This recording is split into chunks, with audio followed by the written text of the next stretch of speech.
Hey, this is your Olympic hero, Kurt Angle. And I want to give a huge shout out to Daryl and Werner of the wrestling podcast CovalentTV. These guys work extremely hard and give an honest review. It's the second best podcast in the world, second to the Kurt Angle Show. Oh, it's true. It's damn true.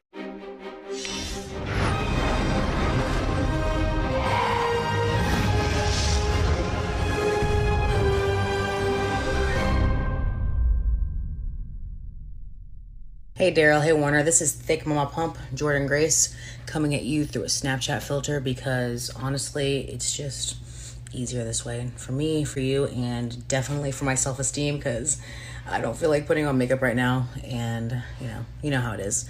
But I heard you guys do a wrestling if I can talk today, podcast called I'm gonna say this right, hopefully. Covalent, fingers crossed, that's how you say it, because I think I would normally pronounce it Covalent, but Covalent Wrestling Podcast. So I hope that is awesome. I hope you guys get, a bazillion views on it or listens or however podcasts work, because everybody does them on Zoom nowadays. But talk to you later. Bye.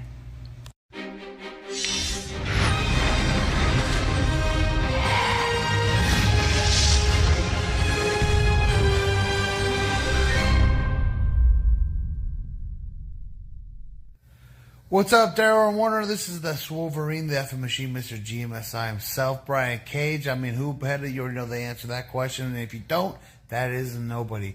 Giving you guys a shout out on your podcast, Covalent. And I appreciate you guys being big fans, big supporters, and the best is yet to come. All right, guys, take care.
Yeah, baby, I know this is the one y'all been waiting on. It is the middle of the goddamn week, and we got something that we are celebrating today. Ladies and gentlemen, we have just crossed the threshold of 20,000 subscribers. Ladies and gentlemen, we have done it. We have done it. We have done it. God damn it.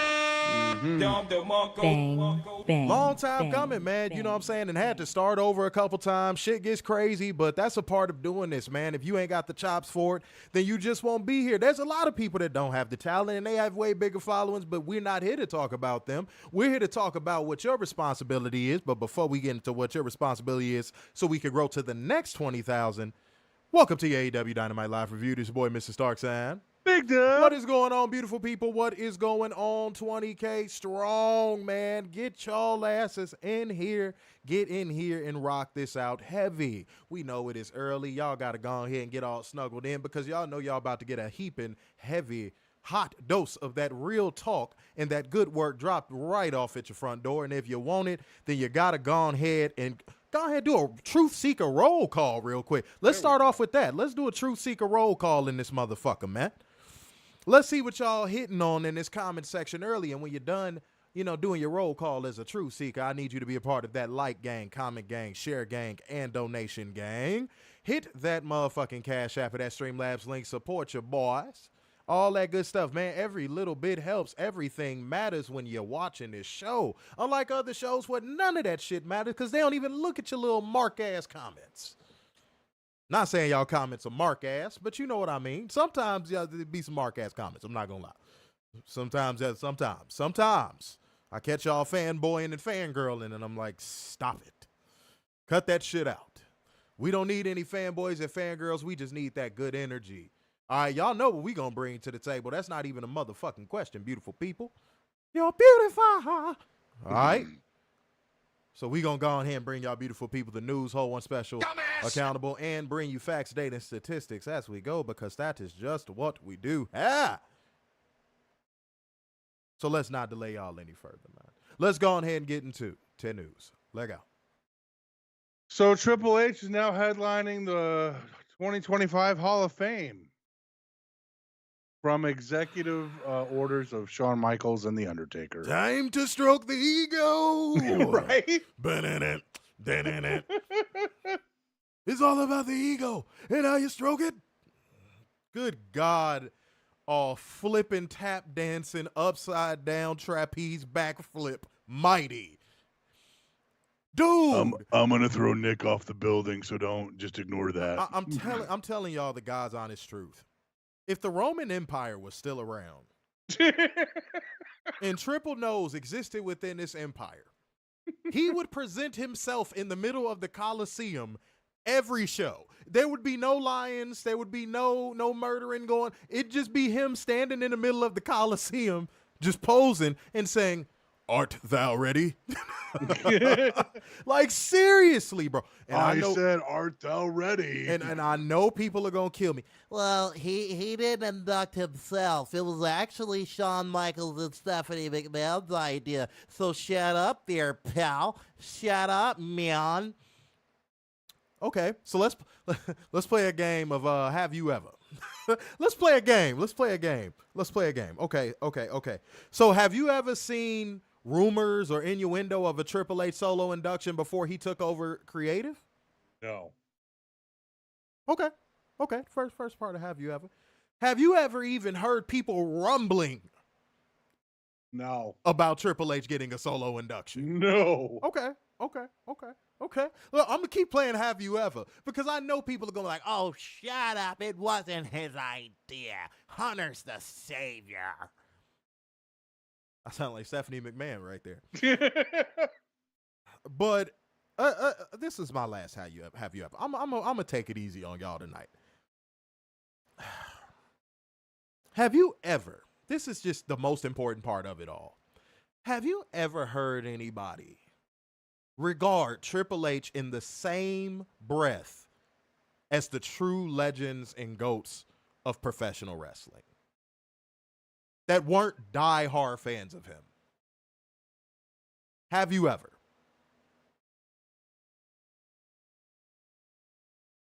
Seriously. And the reason why I ask that is because only in WWE's current climate can a person who was the guy that faced the guy get into the Hall of Fame under the pretenses of, oh my God, look at how great he is. He's the chief creative officer. He's a wrestling legend. They're trying to sell you the timeshare bundle when it comes to Triple Nose. Yep. I'm not falling for it. Guys, me and Werner say all the time on this show, shouts out to all the truth seekers in the comment section. Me and Werner always say on this show, you cannot revise history with people as old as me and Werner, because we were there. We lived it. We watched his career from the very beginning. Yes. From the very beginning. He was always known as the guy that worked with the guy, or the guy, pause, that worked under the guy. Yep. He was never known or regarded as the guy. Now, you could call it haterade all you want. By the way, haterade did not originate with Jamie Hayter. That is a foundational Black American slang saying that has been around since like 2004. Okay? So don't give credit to a white woman from the UK for that one. But we got to get real about stuff, man. We always do on this show, and that's why we appreciate y'all being in here. We always get real about stuff, and nobody gets in their fifis in our comment section. Occasionally, we'll have the little scraggler drone finally buck up enough testosterone to try and challenge a man full of chest hair. But let's be real, man. What did he do in his career that was landscape shifting? Of all the guys, of all his contemporaries, of all the guys that was a part of his generation, what did Triple H do that was landscape changing? I think the point I'm trying to make is this, and I think even Werner will agree. There was so much more rumbling about The Rock going into the Hall of Fame than there ever was about Triple H. Mm-hmm. Honestly, I think The Rock should have went in before he came back the first time. Not the Scorpion King comeback. I'm talking about when he came back during the height of the PG era. Right. I feel like The Rock should have went in the Hall of Fame then.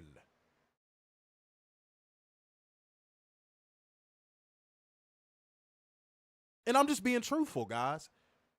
I know some of y'all want to slurp his nutsack and talk about how great he is and all that stuff, and we're going to break something down in a second that I find mad fucking funny. Thankfully, it's going to be included in my drone accountability, so it's like a rollover. But, guys, okay.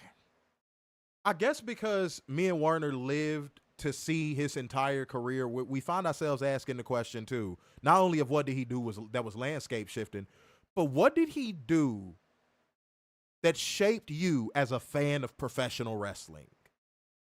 Werner has went on the record and said a million times, and I don't mean to speak for him, that he legitimately hated him as a heel in the early 2000s during his reign of terror. Mm-hmm. Okay. Does that mean he's Hall of Fame worthy?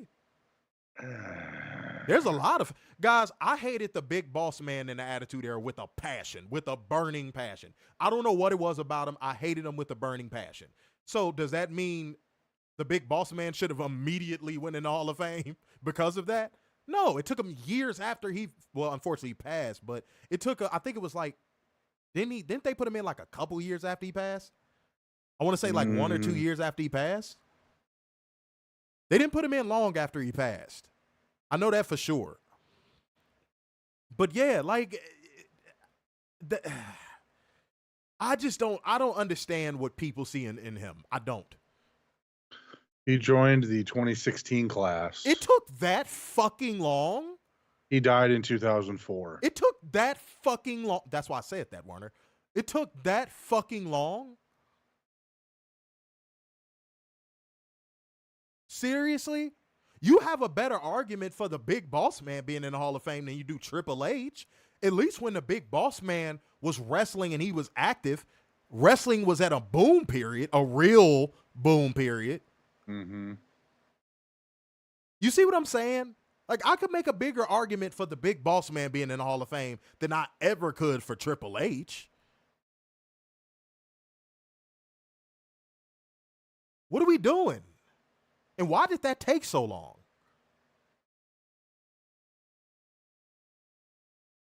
You see Great what question. I mean, bro?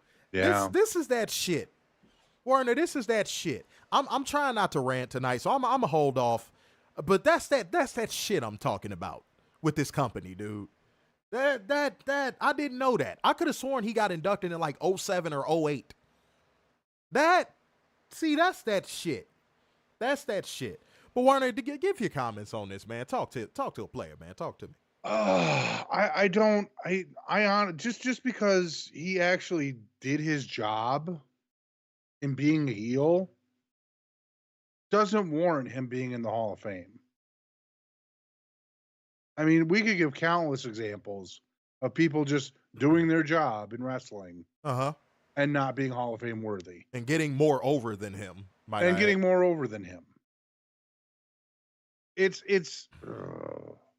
mean, this is such an ego thing. It's not even funny.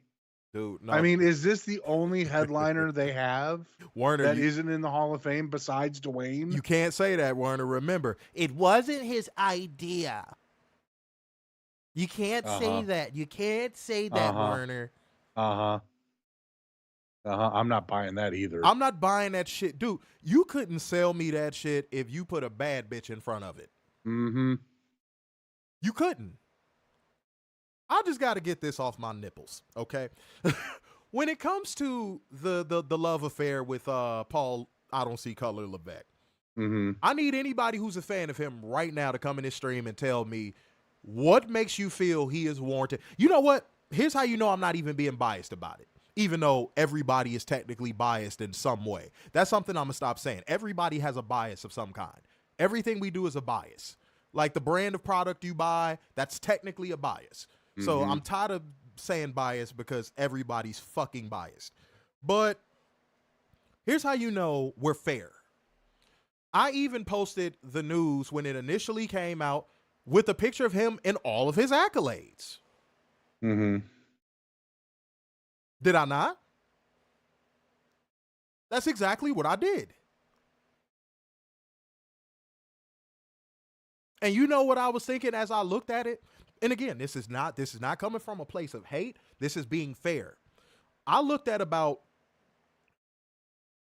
hold on, let me pull it back up. I'm about to do this live. Hold on. Sorry, y'all. I'm about to do this live. I'm about to do this right here, right now. I'm about to do this live. Hold on, yeah. One second, y'all. 1 second. I got to get this pulled up. Come on. Jesus Christ, boy. When you're looking for something, your ass can't find it. Jesus Christ. I got to go to the page, man. I don't feel like doing all that right now, man. I really don't. And I don't like slowing the show down, but I'm going to find this motherfucker if it's the last goddamn thing I do. Oh, in sidebar.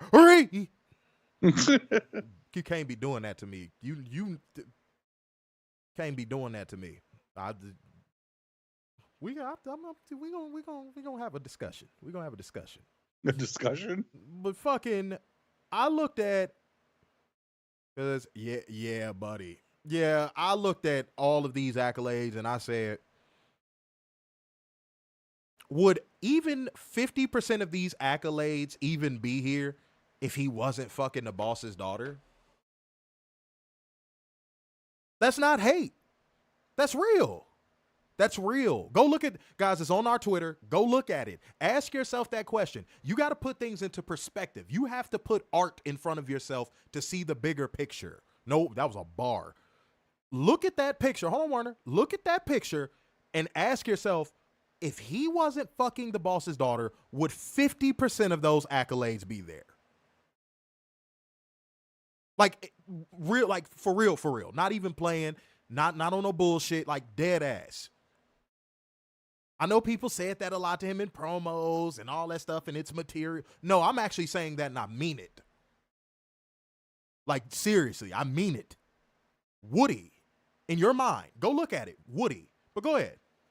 I mean, the real question is, would he have been even a main eventer if he wasn't fucking Stephanie? You have to ask the question. Yeah. It's like the big asterisk that cannot be ignored. Like, even when she came out at the end to like hug him, I was just thinking, dude, you should have got down on your knees and did the little bow that everybody does. You should have did that because, dude, without her, are you even standing there? Like, Paul, seriously, bro. Like, do you honestly think you're standing there without her? That's the person who they should be down to the, that's who they should be bowing down to. You wouldn't even be in this spot. Oh, that's hate. That's hate. Why are you saying that? That's hate. But am I wrong? I got a feeling this is going to be one of those moments. There's somebody watching this show right now that's always been afraid to comment or don't like what me or Werner has to say, is going to hit us up in the DMs and be like, I watched the show, I loved it, but I'm going to be honest. I didn't like what you had to say at first, but you weren't lying. I got a feeling this is going to be another one of those moments. I think we just created a new viewer right now. A new permanent viewer is probably watching this show right now and heard me say what I just said, and now they're going to sit back and they're going to think on it, and they're going to be like, damn, I can't even argue. Go look at the picture. That gives you a better that gives you a better sense of clarity about what I'm saying. So it doesn't just sound like I'm spewing hatred. Go look at the picture and really look at it and ask yourself, would he have achieved even half of that? If he wasn't fucking Stephanie? Would he be chief creative officer? If he was, like, seriously, bro. Here's a big what if. Would China still be alive? Okay. So Werner, typically, I don't get into stuff like that. I respect the dead too much. I'm not gonna do that. I'm only gonna give this one answer, and then let's not do that going forward. Let's not do that. That's not how we do shit on the show. But yes, I actually do believe that if Triple H was forced to stay in his lane and got his hand smacked by Vince, and Vince told him, stay away from my daughter or I'll fire you, maybe she is. Maybe. Our time is our time. Yeah. But maybe. Who knows?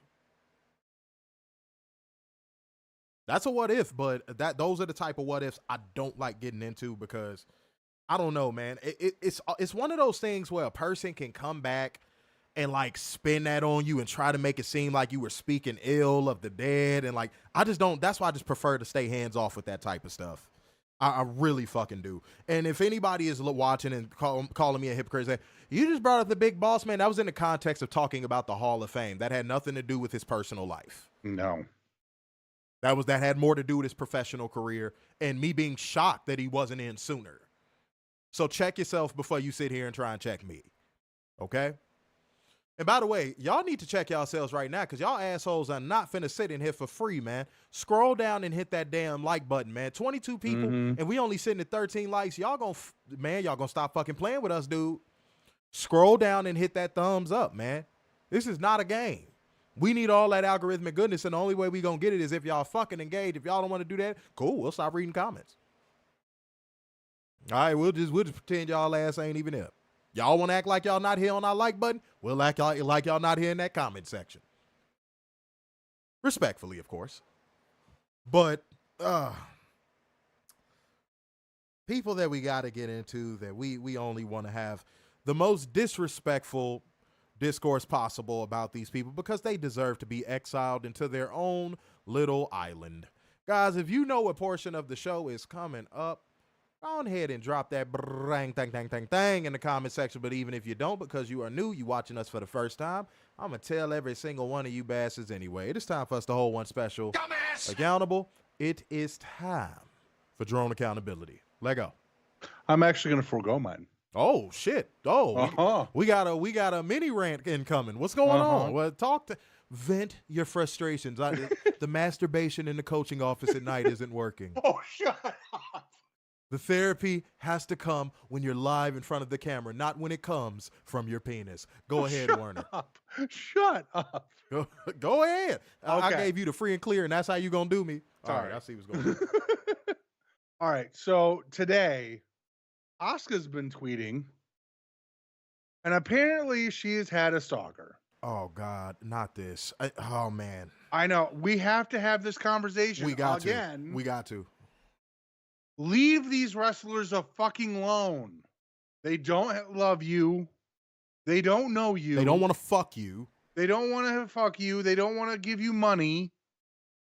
They don't want to do anything with you. Warner, let me add one detail. They don't want to sign your fucking autograph at 3 a.m. in a hotel lobby or airport. Right. But they can't tell you that because their company will reprimand them if they don't and they hear bad reviews about a wrestler turning someone down for an autograph. That gets on my fucking nerves. Continue. I'm going to let you finish your point and then I'm going to cook. Go ahead. I just, again, none of these wrestlers care about you like you think they do. Stop this psychotic break that you have in your head. None of these people want to be near you. Cheer for him, sure, but anything after that, no, at all. I do not want to. I don't want to see a story about another Hana Kimura. I don't want to see another Sonya Deville thing happen, especially with Asuka. I don't want to see it. This needs to stop. Period. And if y'all don't know the details of the Sonya Deville, because Mandy was there too. If y'all don't know the whole details of that situation, I don't know if y'all know, like, they came this close to being murdered. Like, if you read the documents about the events that took place that night, they came this close to being murdered, guys. That's real talk. That's not a joke. I'm not trying to be funny. I'm not trying to sensationalize something or put some razzle dazzle on it. No. Look at the court papers.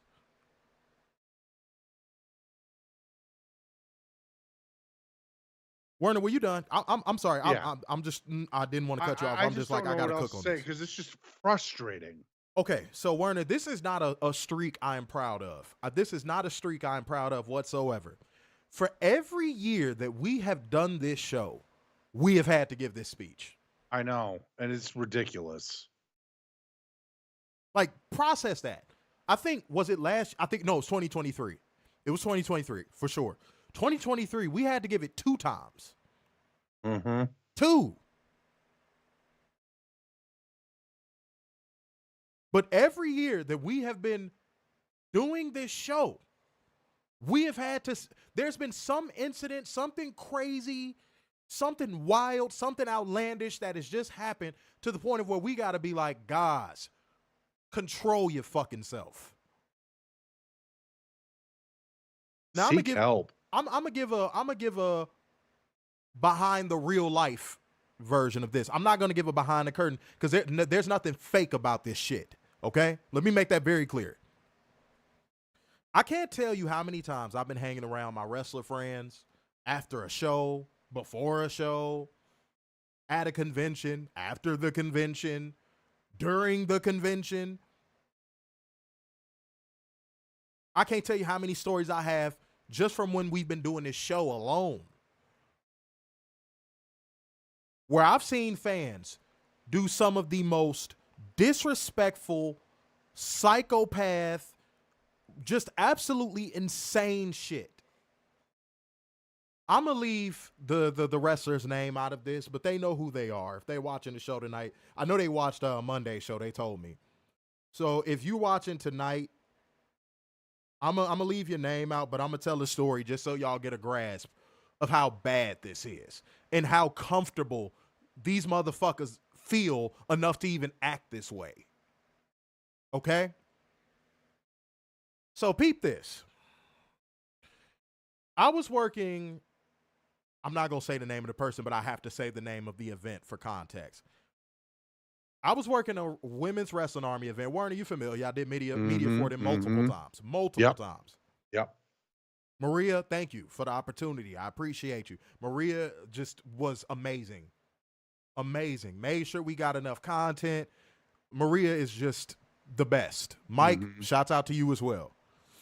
They were super nice to my mom when she was still with us. I mean, goodness gracious, man.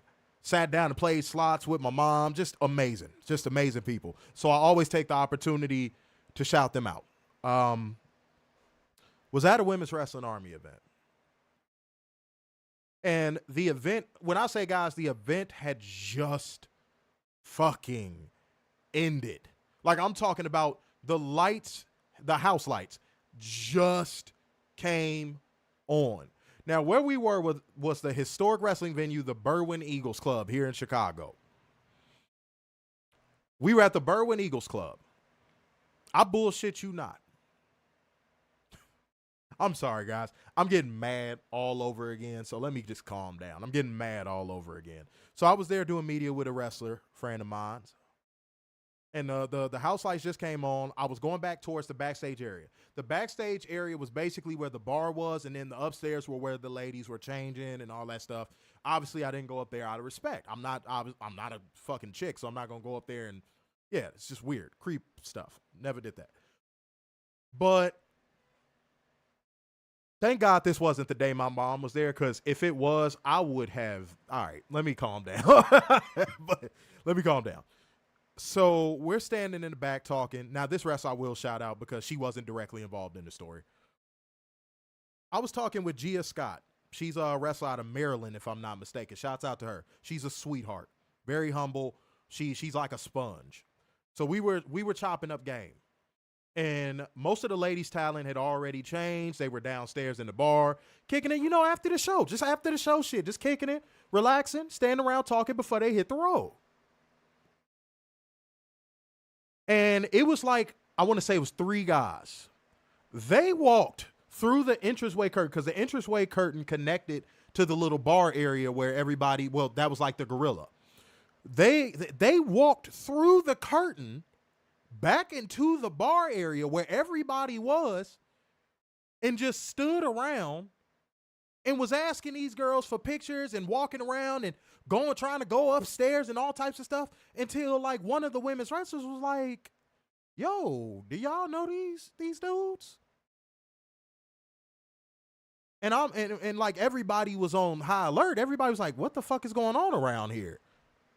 So Maria herself, you could come on this show and say if I'm lying. Maria herself, as polite as she possibly can, was like, guys, I know the event just ended, but I'm going to ask you guys to stand out there. You know, the ladies will be out in a second. They'll be signing autographs and taking pictures, and they got their stuff for sale. Just, you know, step out there. Is that a bad request? No. Was that rude? No. Okay. So they start getting real belligerent, and like security was like, hey man, like just go down there. Like they're getting multiple opportunities to fuck off. Right. And they're like, just go down there, man. Like, dude, they'll be down. Yep. Like we cutting, like the security, like we really cutting you slack. And I'm standing there because I'm like, I'm finna whoop one of these motherfuckers' asses. And guys, you could probably guess what they look like. One of them was real fat with a neck beard. Another one was fat with a neck beard and a Budweiser dad hat on. And another one was real skinny and real sketchy looking. Looked like X-Pac on crack. Like you could tell what I'm getting at here. So they finally go down there. You cannot make this up. You cannot make this up. I kid you not. They down there for about 10 minutes. I'm still in the gorilla position at the bar where everybody is. And the women's wrestler I was there working with walks back there and is like, hey guys, have any of you seen, God damn it, why is the word escaping me? Fanny pack. My fanny pack. Have you guys seen my fanny pack? Have you guys seen my fanny pack? She walked up to Todd Stills. Have you seen my fanny pack? She went back by her merch table scrambling, searching for a fanny pack. And then she pulls me to the side and she goes, that fanny pack had all my money in it that I just made from my merch sales and my 8x10 sales tonight.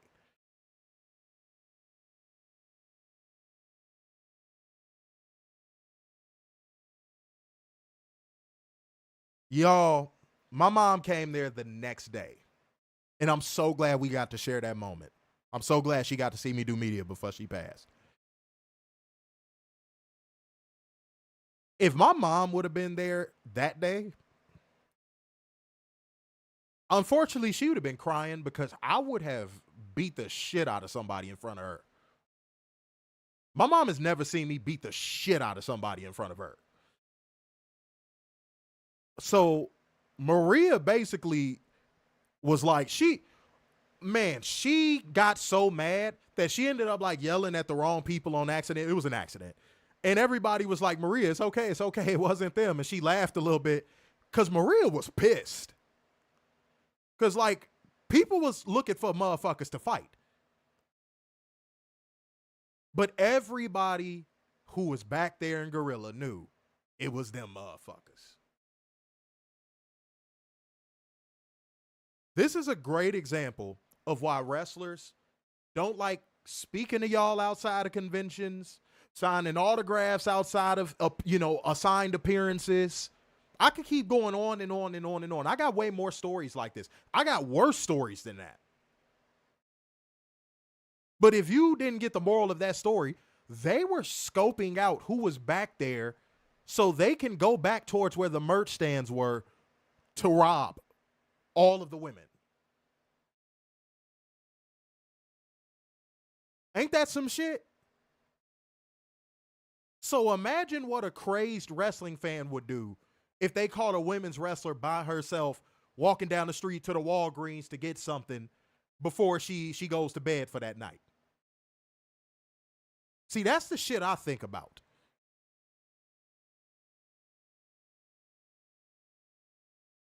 That's the type of shit I fucking think about.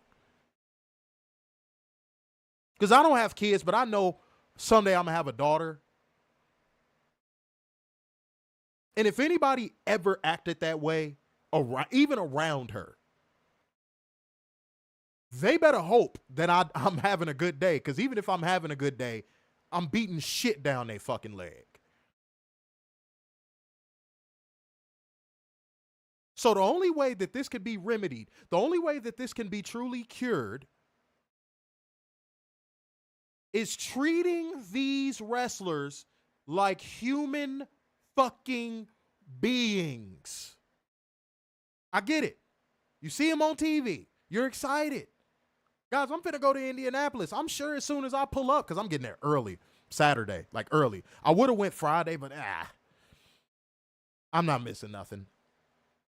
I'm going to get there early as hell. I'm pretty sure there's going to be some wrestlers walking around the city getting stuff before they go inside. But you know what I'm going to do? I'm going to leave them the fuck alone.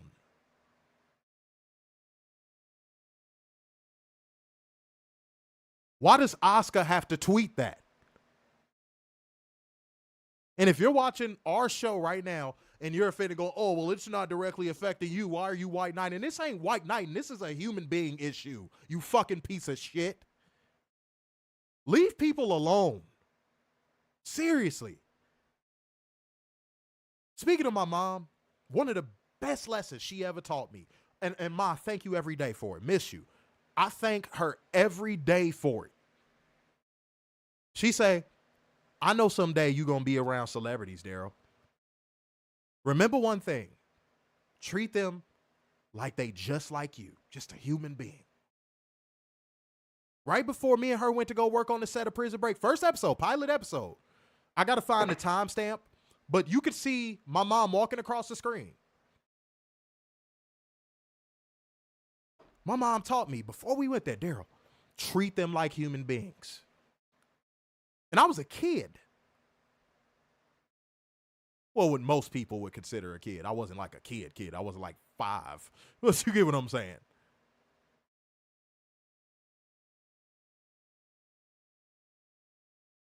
Is it hard? Is it difficult? Because you want to know what's going to end up happening, and then I'm going to move on from this topic. You know what's going to end up happening one of these days, Werner, and I'm going to say this with all of my might. You know what's going to end up happening, bro? One of you motherfuckers going to get shot. Yeah.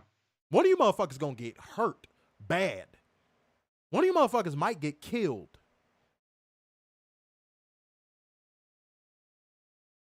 I'm waiting for that one event to happen where a wrestler just goes enough and kills one of you crazed motherfuckers. Because I feel like it's coming. Y'all flying way too close to the sun, bro. Mm-hmm. Y'all need to turn around and get back to earth. Werner, did you have any final comments on this before we move on? Just leave them alone. Please. Leave them alone. All they want to do is go to work and go home. And there's so many situations where you can meet them under a proper circumstance. Mm-hmm. You don't got to stalk out their fucking hotel. Or their flights, which that is just. Yeah, that's really crazy. That is just. I like, dude, the absolute psychotic nature you have to do that. And then the hotels too. I said that already, but I feel you. Oh yeah. You can't like that. Oh God. It's so much I want to say, but again, guys, I'm trying my best not to rant tonight. I want this to be an easygoing review. I really do. I really do. But when things need to be said, things need to be said. And speaking of which, it's time for me to hold one special accountable. This one is going to bring the mood back up a little bit because this is one of the funniest doozy drone accountabilities I think I've ever had. This is definitely a top fiver. This is a top fiver. This is hilarious. Context. Context, ladies and gentlemen. The context here is WWE losing almost 50% of their fucking audience from week 2 to week damn 3. There's your context. Mm-hmm. Okay? Just want to make sure y'all got that. And we're going to talk about something in a second that I got to get to. But, guys, that's the context. And one person had criticized it. That's also the context. They basically said that, like, it's a disappointment, which it is. Netflix got fucking swindled. Mm-hmm. To which screen name Alex Boaz, 9283. Uh-oh. Drone identifier. There we go. Said, those are the number globally on the platform, not universally.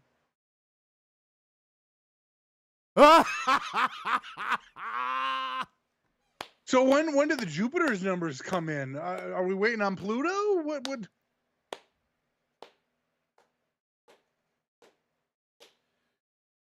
Bruh, I told you it was a top fiver. I told you it was a top fiver. But wait, this gets better. This gets better. Oh, this gets better.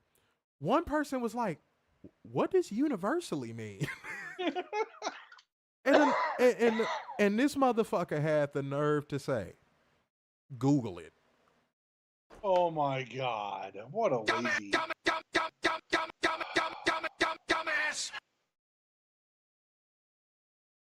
Homie, Warner took the words right out of my mouth. Let me know when Saturn's numbers pull up to the game. Let me know when Saturn's numbers drop into the motherfucking rankings for Netflix. Please, let me know when that happens so I can confirm that there is life on Saturn as we know it. They do really well on Uranus. These people have resorted to using... guys, this is a step past sign language. They have gone to stupidity that peaks at levels that are beyond our planet.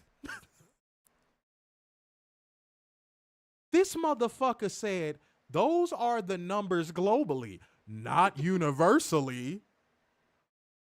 Motherfucker, is it an alien wiping his ass on Pluto watching it on his phone? Huh? When I tell y'all, they will make any excuse for this product that they possibly fucking can. Matter of fact, this does fall into sign language because it falls under the N, the need to be right. Yep. But this is sign language SG1. This is sign language Trek. This is sign language wars. This is Battlestar sign. Huh? When is Mars gonna report? Please. I know there was a wrestler named Perry Saturn, but he don't come from Saturn. You know that, right? Whew. I mean, Jupiter's a pretty big planet. Yeah, wait for those numbers to come in. That'll boost it. Yep. This is where we are? Like, nah, dead ass. This is where we are. And I bet you there's some drone that's going to watch this on playback and be like, I know exactly what he meant. This guy's an asshole. Okay, what did he mean? Mm-hmm. Put it in the comments. What did he mean? Come on. Tell me. What could he possibly have meant? And please, enlighten me. I am enabling you to enlighten me. There's a lot of E words. I'm enabling you to enlighten me, please. Wait, do we have to wait for the space station numbers too? Motherfucker, this motherfucker is waiting for Elon's numbers from his goddamn spaceship program. Dude. Y'all live up Does to the Hubble count as a view? Werner, they live up to that name drone.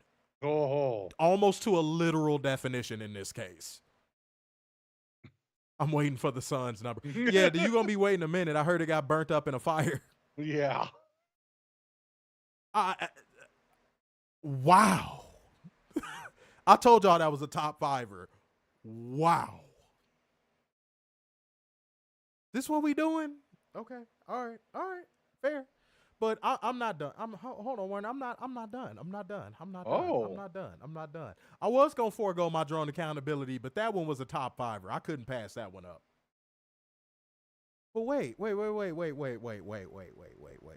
gonna play this ahead of time, just to set the tone. No. No.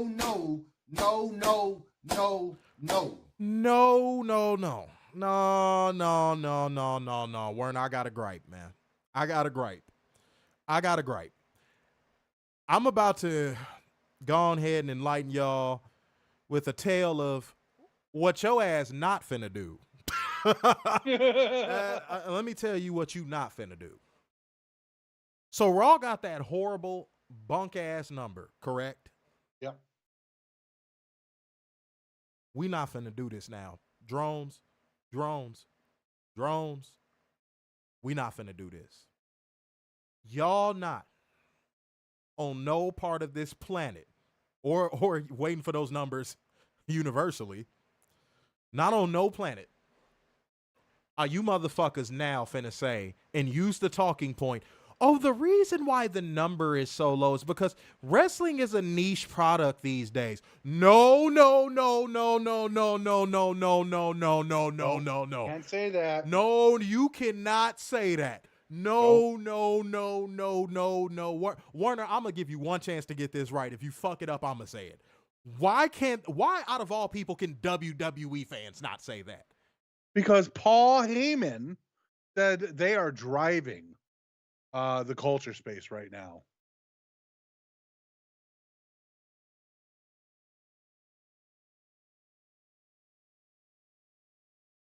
I can't believe it. Do this to the camera. I can't believe it. Werner got it right on the first fucking try. He almost never does these days. He got it right on the first fucking try. No, you motherfuckers cannot. No, you motherfuckers cannot. Aaron just said what I was finna say. No, WWE is mainstream, remember? It's the hottest period in pro wrestling because of WWE. Remember? Everybody wants to be in the WWE. It's the industry standard. Remember? Look at all the hip hop artists that showed up last night. Oh, they're about to break a gate record at Lucas Oil Stadium in Indianapolis. Oh, it's so wrestling is so mainstream and so hot right now. Mm-hmm. Remember? Mm-hmm. Oh, so now that WWE's failing in a metric, oh, it's on all of wrestling. It's just wrestling's not popping. If you don't fucking stop.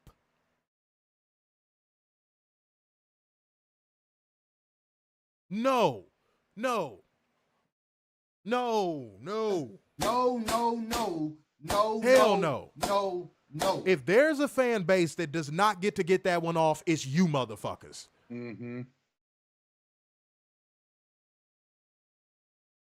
That's like a Star Wars fan be like, the space genre, I don't know. The whole little Sputnik space thing, it's kind of washed now, you know, the whole scene. Because a Star Wars movie flopped.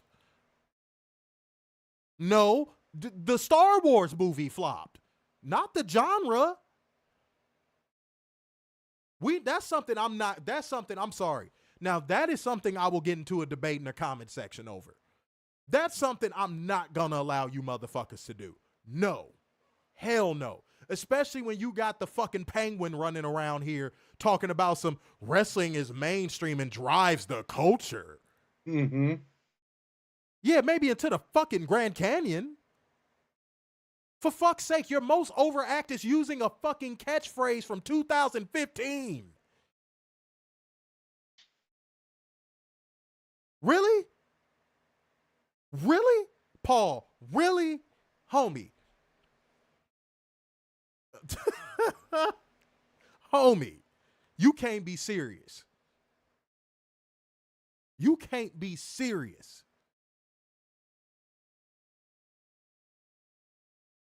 And you drones can't be serious either. There's no way y'all are putting it on the genre.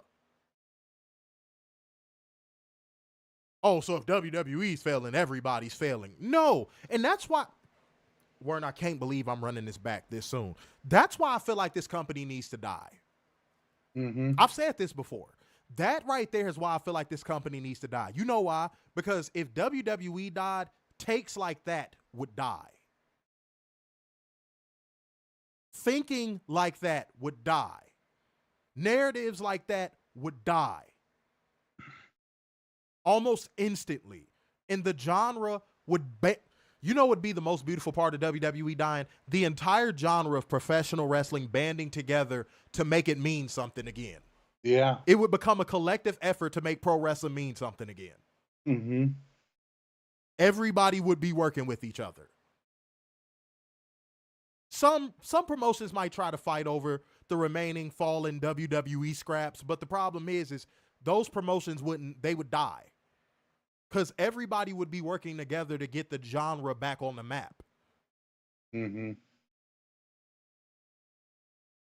That AEW TNA bridge would be mended immediately if WWE died. Everybody would be working with each other. It would be beautiful. It would be the 80s all over again in the 70s. Bro, it'd be the most beautiful thing to happen to professional wrestling since what you just said. Mm-hmm. Which we need to get back to. Period. Everybody, and there's people, because I remember when we first brought this up, people said, no, I think it'd be a free-for-all. Maybe at first, but I think the only companies that would be in a free-for-all brawling against each other are the ones with TV deals. Yeah. I don't think the independents would. I don't think No. MLW would. I think, promotions like TNA, AEW, they might brotherly fight for a little bit, but then they would eventually realize, hey, man, the genre is going to die if we don't work together. Mm-hmm. It'd be like Captain America Civil War for like a half a second. Mm-hmm. But then the Avengers would assemble for a greater cause. That's why WWE needs to die. Because that way of thinking that, if WWE's failing in the metric, then that means the whole genre's failing. No, that's not what that means. That's not what that fucking means. I'm not finna let y'all do that, bro. I'm not finna let y'all do that. Wrestling is the most alive and well it's been since WWE got a fucking monopoly over it. I'm not finna let y'all do that. Then when they raided the indies again, when it got to its hottest in the early 2010s, everybody was like, yeah, WWE. And we was and real fans of wrestling was like, no, that's a bad thing. Very bad. So it had to recover again. And here we are.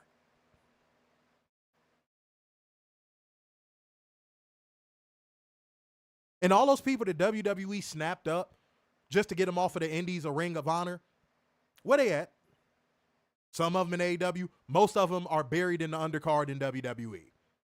Hanging out and catering. No, WWE dying would be great for pro wrestling. It would be great. We ain't got to hear people running around saying that stupid ass. What type of dumbass shit is that? Stand up for WWE. Oh, pro wrestling's niche. That's why WWE, they've maximized and squeezed the most out of the pro wrestling world as they possibly can. No. No.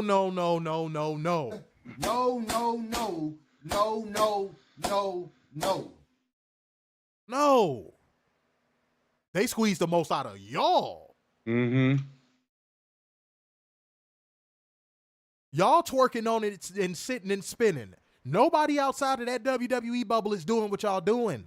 They're too busy enjoying professional wrestling.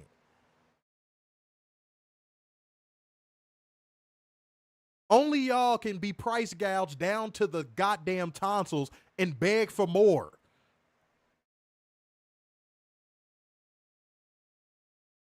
If you don't fucking stop.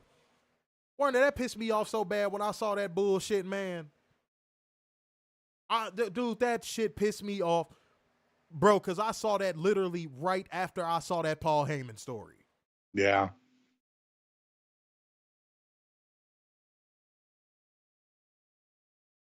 That's like how Lakers fans think. And don't get me wrong, there's some good Lakers fans. There are. Shouts out to LA. There's actually a few good Lakers fans out there that actually love the team. But for the most part, that's how Lakers fans are. Oh, if the Lakers aren't winning championships, the league is just in shambles. Oh. Because they're so fucking entitled. Mm-hmm. Celtics fans, same thing. There's no good Celtics fan. I'm sorry. There's a few good Lakers fans. There's no good Celtics fans. None. Zero. They don't exist. There's no good Boston fan, period.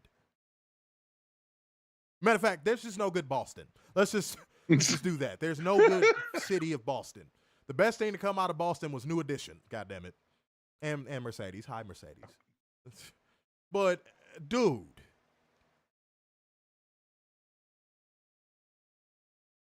You can't think that way. Werner, did you want to give a comment on that before we lit the fuse? Well, you mentioned about squeezing fans. Royal Rumble, cheapest seat to get in the door is $130. Squeezing the life out of them motherfuckers, ain't they?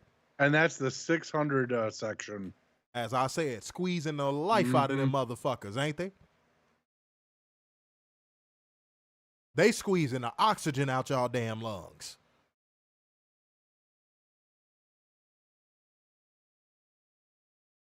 Ain't that a bitch? But give you take WWE is number one. Number one. Number one. Ramen Noodle Rain, number one fan. Number one. But give your take on it, man. Give your take on it. You ain't finna go back to this Silent McGee shit. We doing a show. No, I look, WWE needs to die for you know what this will really do is cleanse professional wrestling. Like you talk about the fans, like we're starting to heal a little bit because there is an AEW. Mm-hmm. There is a healing going. I think that healing would get sped up if WWE went away because there would be no WWE. So they would actually have to give TNA and AEW and NWA, if it's still around, their views and let them grow. I just, they need to die. The fans need to die. This brainwashing between the executives to the talent to the fans, because it's all in synergy. It's all in synergy, and it's like this crazy psyop that has never been done or executed to this level. Like, I got to believe the government would have to look at this and be like, wow, how can we pull that off? Well, they did with COINTELPRO. Well, that's true. Ah, yes, gotcha. Bet you didn't think I knew that shit, didn't you? But no, I agree with that point. It's just, yeah, dude, this is going to be studied someday. Mm-hmm. Like, this is going to be studied in, like, a psychology class someday. Like, WWE's brainwashing and mental control, it's like they have telepathy over people. Mm-hmm. Like, the control they have, and again, it's all in synchronicity, it's all in synergy. Like Werner said, the executives, the talent, they all believe in this just terrible fucking culture, this terrible toxic system that punishes professional wrestling fans to their core, but they have galvanized such a big base of people that don't care if they see good wrestling. Mm-hmm. They don't care if they see good promos. They don't even care if they're entertained. They just care to be present and underneath the WWE logo for whatever they have going on. Well, yeah, I mean, look at when you watch Raw and you see the hard cam side, Mm-hmm. watch the fans. Are you seeing them engaged? No, they just stare. They just stare like mindless drones that are drooling. Which is why I say they live up to that name figuratively and literally. Right. But it's pathetic. Like, some will be on their phones, then once a high spot happens, oh, we got to stand up now. It's like they're set on default factory settings. Mm-hmm. Y'all remember, y'all know how when y'all first get a phone, you're like, I got to go through installing all these apps. I got to. Mm-hmm. Now, you know, nowadays, shit, I mean, shots, I'm team Android. I will never have a fucking iPhone. That piece of shit, 10 years behind technology ass phone that everybody loves. But I'm team Android. Now it's to a point of where if you get, if you have a, like, let's say you have a Galaxy line phone, because I'm team Galaxy. I'm a guardian of the Galaxy. If you have a Galaxy phone and you go to another one, like the next one, it transfers literally everything over. Mm-hmm. Everything. You don't even got to go through the process. Like, it does it for you. Yeah. It's beautiful. And it takes like 3 seconds. It's not even long. It's super fast. And and I know some iPhone people gonna be like, we have that too. Y'all motherfuckers just got that shit like 3 years ago. Galaxy phones have had that for like going on 10 years now. But dead ass. It's like, but back in the days, it's like when you got a brand new phone and you got to go through it. You got to put in all your contacts again. You got to do all this stuff. You have to reprogram a phone. You have to reprogram it. WWE doesn't have to do that with their fans. No, they're already pre-programmed. They come, Warner, which is why I gave the Galaxy example. They come pre-programmed. Warner, it is, you said PSYOP, and that was the perfect lingo to use. It's like the epitome of what a PSYOP is. Like, and when you see it, because I got to see it this weekend. Because when you see it, it's like, what the fuck? When you see it in real life, it's scary. Like, you just looking around like, what the hell? Jesus Christ. Hold on, let me pack this person up. Get your ass out of here. And What actually, a dumbass. hold on, wait. And actually, bitch, we got over 200 plus people watching across all platforms. So eat a dick. Eat a dick, pussy. But no. It's ridiculous, yo. It's absolutely ridiculous. Oh, and by the way, if anybody want to talk numbers with us real quick, if you want to have the numbers conversation, go look at how many views our last review got on Facebook. Just go look. Just go look.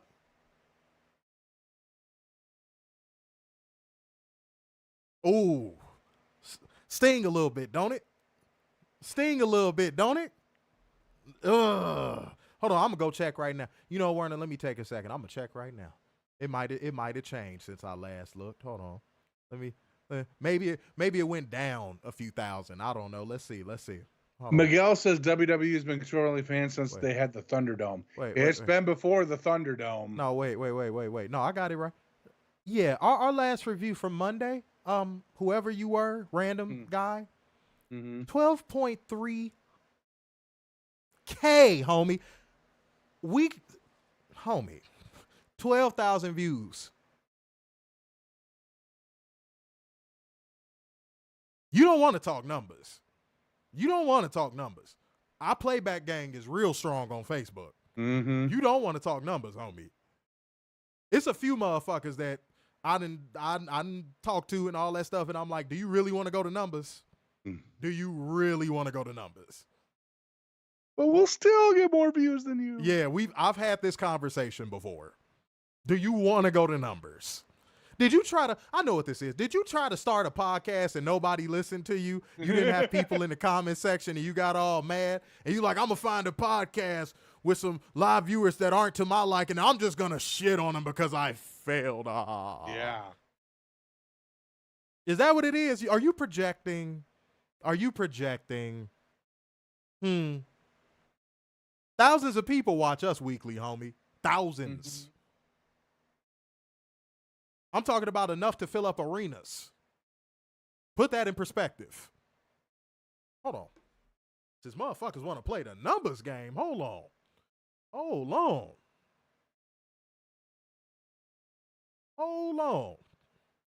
Hey, man, just in the last week on viewers alone, we could have, I don't know if you know how big the United Center is in Chicago. We could have filled up damn near 70% of the United Center in Chicago with just viewers. Damn.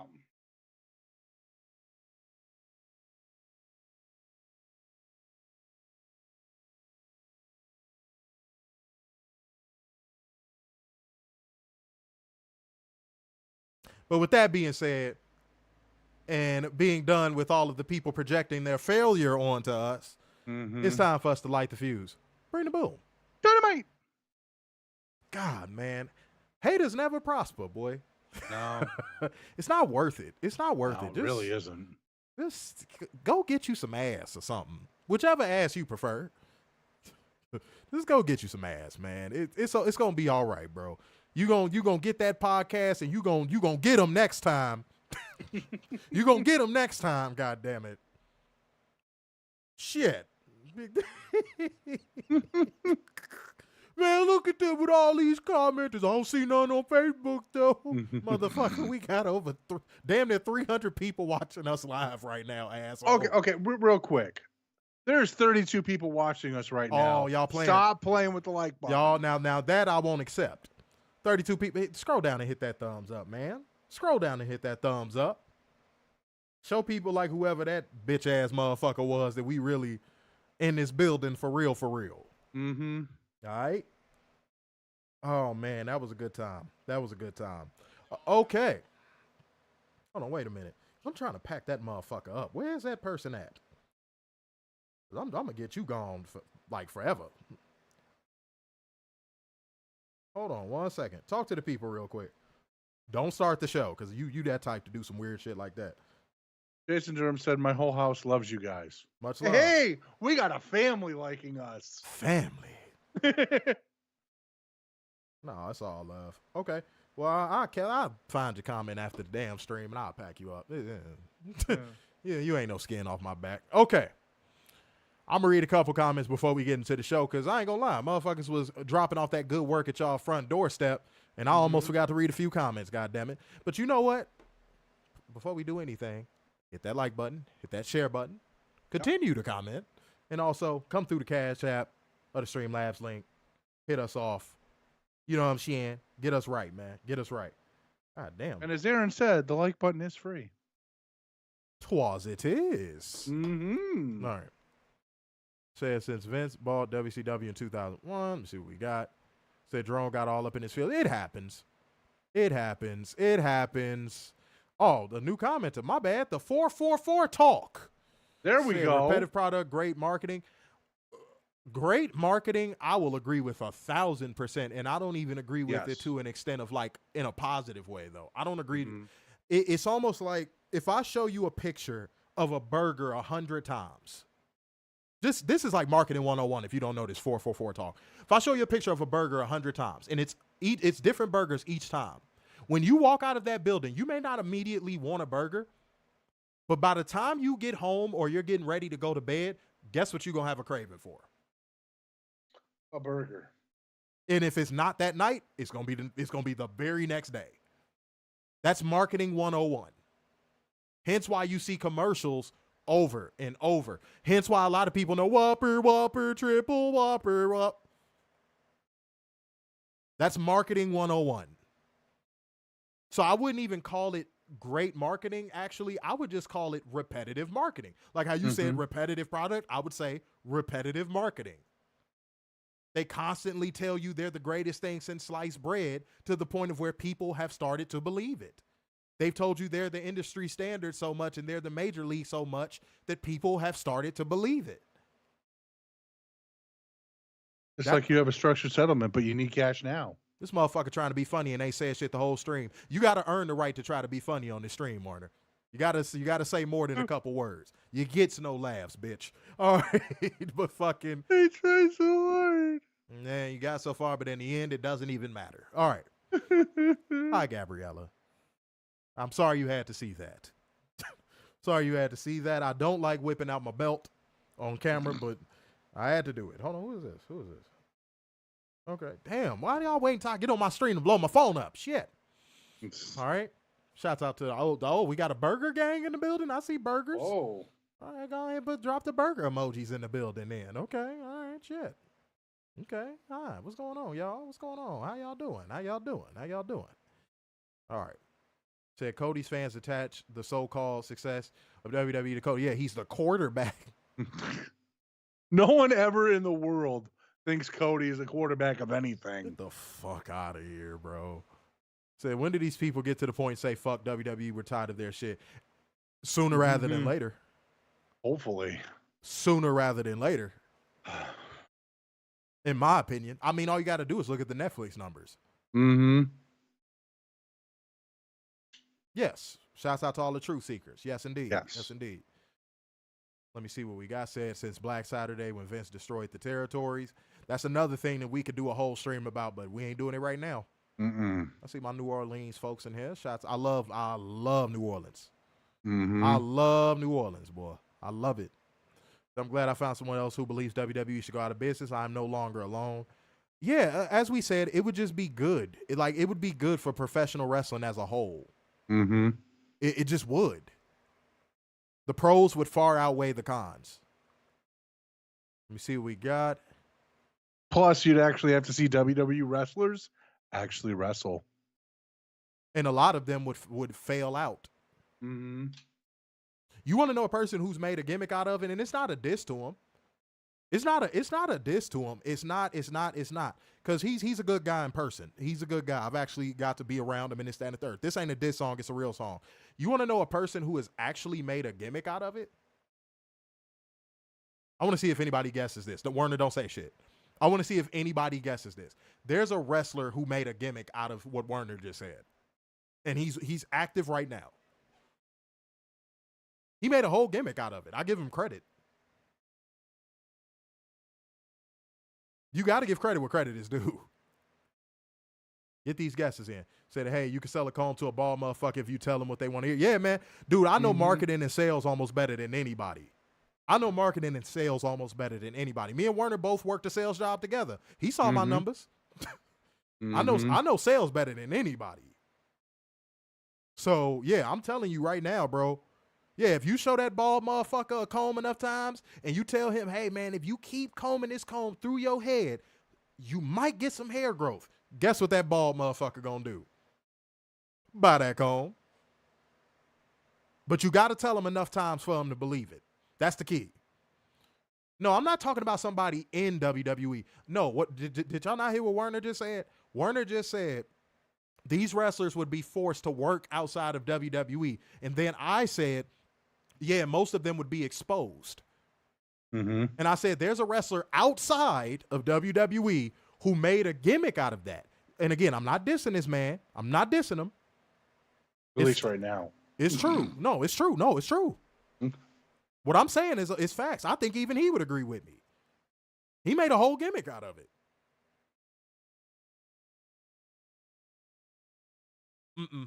Mo, I could see why you made that guess, but no. I can see why you made that guess, but no. I'm not going to explain the setup again because I think the setup is pretty straightforward. No.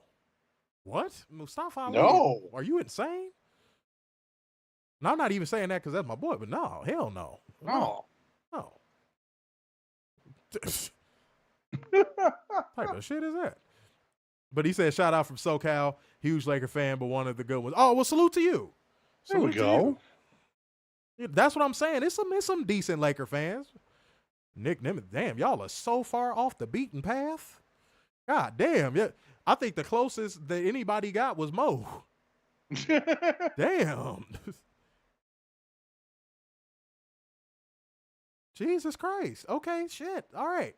Y'all gonna make me give the answer. Y'all so far off. Joe Hendry, you're getting warmer again. There we go. We're getting warm again. Motherfucker said Nick Nimitz.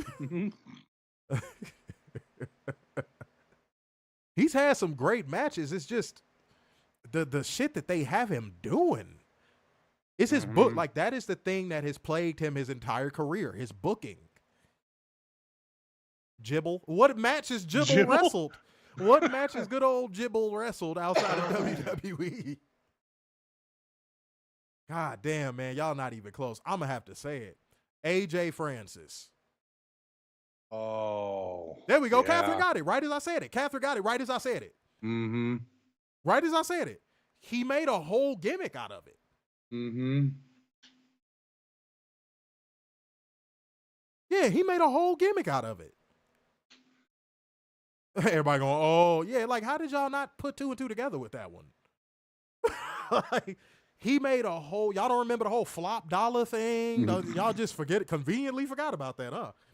Yeah, because Michael Cole wanted to make a point of that. Yeah, see, now anytime he was on camera. Now they saying flop dollar in the comments. Said, now y'all get it. Okay, all right. I feel like that one comedian that told a really great joke, and then he go off the stage, and everybody in the crowd is just like, oh, that shit was hilarious. Like, bro, that was so easy. Like, how did y'all not get that one? Okay. But yeah, flop dollars, y'all calling him in the comment section. And again, it ain't a diss song, it's a real song. Even he would tell you he done made a lot of fucking money off of that gimmick. Like, he's generated so much heat off of people hating him for being one of the exposed in the ring wrestlers outside of WWE that, like, he tricked people into liking him.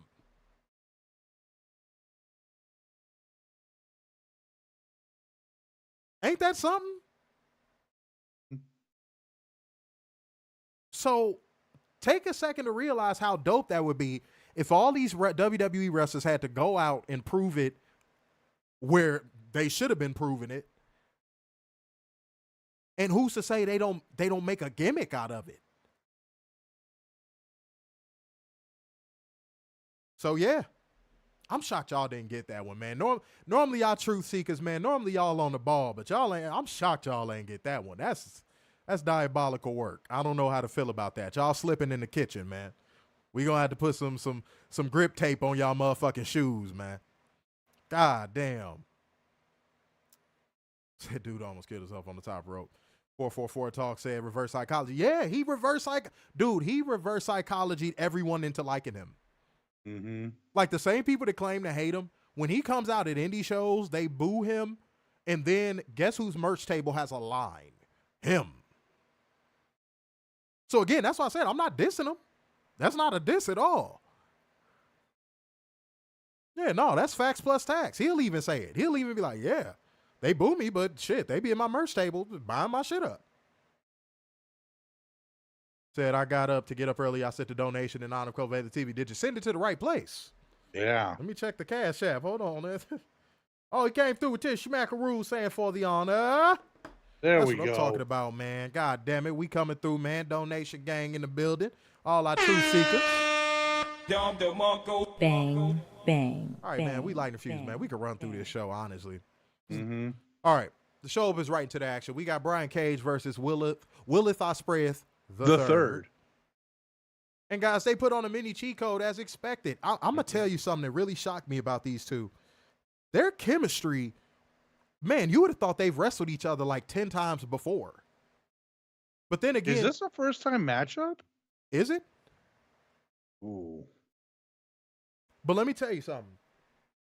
Will Ospreay, I think I've said this about him before, but I'm going to say it again. He has a unique ability that does not come standard on most wrestlers. He has a unique ability of pulling the best out of anyone he's in the ring with. But tonight was different. It was like him and Brian Cage had worked with each other 30, 40 times before. So salute to these two guys. They went out there, they put on a mini cheat code of a match, dropped those controller emojis in the comment section. But Willith Ospreay the third won by pinfall with a Styles Clash. Are we going to get like a backstory into why he uses the Styles Clash? Yeah, that would be good. Yeah, I want Styles Clash lore. I definitely hope it's not the same thing as what Cody says. If I wrestle you 5 times, I can use all your moves. Cody's a fucking dork. Yes, he is. That's what I was thinking, Keys. He said they wrestled on Collision when Will had the title. That's what I was thinking about. That's what I was thinking about. That's why I was like, have they? Cool. But no bullshit, guys. These two guys got great chemistry, man. Honestly. Mm-hmm. They really do. Again, this proves Brian Cage should be in the main event picture. Another display. That's what Werner, that's exactly what I was thinking of putting on Twitter not before, after the match was over. But I just ended up putting, it was a good showcase for him because Tony Khan reads a lot of tweets. He does. Mm-hmm. He don't respond to a lot, but he reads a lot. I want him to see that word showcase. Because when you think showcase, what is the word you think before it? Talent. Star. Yeah, talent showcase, star showcase. Yeah, you think talent. So I want him to see that and think Brian Cage is a talent because these guys, they utilize the word showcase, which means he has ability, talent. Maximize that talent. This is something that me and Werner have been screaming from the mountaintops since Brian Cage is signed with AEW. But yeah, 444 Talk said something that I've felt about Will Ospreay for a long time, even before he got to AEW.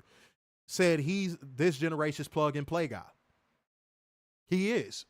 A person who doesn't get enough credit for being that guy for a long time either, because of the guys that were in his generation. Mm-hmm. Adam Copeland doesn't get that credit. You know why? Because he was working next to Eddie. He was working next to Kurt. He was working next to Name Redacted. He was working next to... Because he was working next to all of those guys, he was working next to RVD. Because he was working next to all those guys, he never truly got that proper credit. But he was like that too. Well, you could put him in a match with anybody and he would get the most out of him. That's why Stephanie really wanted to push him as the number one babyface on SmackDown. The fans rejected him. Again, guys, I don't know if y'all remember that. I don't know how old some of y'all are. The fans rejected him. Yep, big time. Like when they had him do the little moment with Hogan and all that stuff, the fans started to boo him. That was when he had the never gonna stop me, never gonna stop. They were booing him. That's what led to the rated R gimmick. He was going to turn heel regardless. So yeah, he never got that proper credit because look at who he was working next to. Look at who he was working next to. Yeah, 444 Talk, you remember? You remember? Yeah. See, that's the stuff that WWE doesn't want you to remember. They want you to just forget that ever happened. Well, maybe not now because he's in AEW. But like if he came back for any reason, they would pretend like that shit never happened. They wouldn't put that in no video footage. They wouldn't put that in. And if it was, they'd dub it. I gotta believe they want you to forget at least everything up until the last 3 weeks. I was having a talk with one of our viewers, and I said this: if WWE could nuke the Ruthless Aggression era out of their history, they would. Ooh, yeah. You know why? One of the biggest reasons, not even just because of name redacted. You want to know one of the biggest reasons why? Because that was known as their wrestling period. Mm-hmm. That was when their wrestling was at the forefront.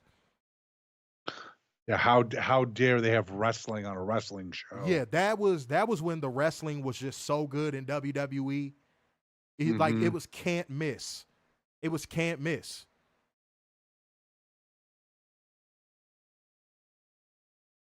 So if WWE could wipe that entire era out of their catalog, I'm pretty sure they would. Mm-hmm. That was their best. Like I've said that before. Me and Werner both said that. That was honestly their best era. You had the best of what made the Attitude Era great, and you had phenomenal wrestling. Only problem is the main person was John Cena. That was, oh, come on, Werner. That was towards the very, very, very, very back end of the Ruthless Aggression era. Mm. You saw the little traces and hints of it around like the middle of it, but they didn't really commit to Cena until like 07. They didn't really like commit until like 07. Because once like after 07, oh God. After 07, it was, oh God. Oh God, and I just remember that fuck stain is coming back. Jesus Christ. He's going to be in the Rumble. Good Lord. It was so bad. Like when you saw that transition happening, going into like the PG era, it was the moment to do this. Fuck this shit, I'm out. Fuck this shit, I'm out. No thanks. Like you just felt like I'm out, bro.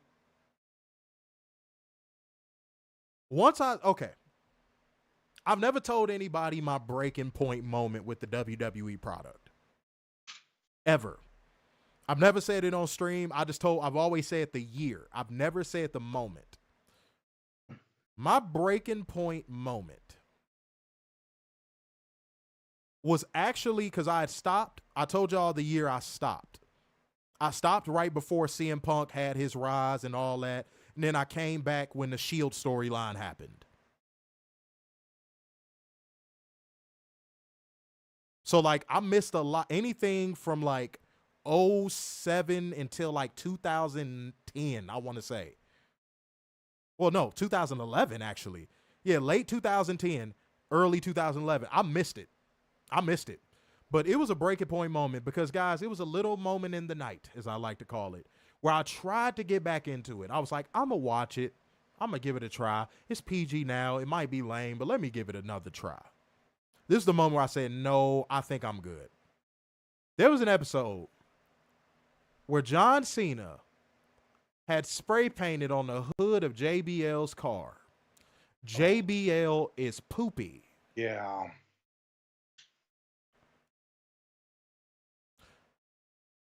I think that is the fastest I have ever turned off a television program in my life.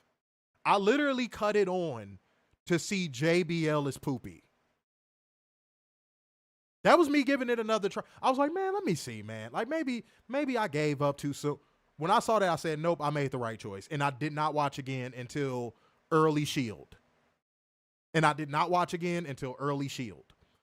So I quit before the JBL is poopy moment, gave it another go. Then I saw the JBL is poopy thing. Then it was years before I ever laid an eye on a wrestling product ever again. Like I was done. When I saw that, I was done. I said, no, until this fuck boy is gone, I'm done. I couldn't. Sorry. All right, y'all. Xavier said I stopped from 07 to 17. Damn, 10 whole years. Wow. And he said came back because of the buzz about New Japan and Kenny Omega.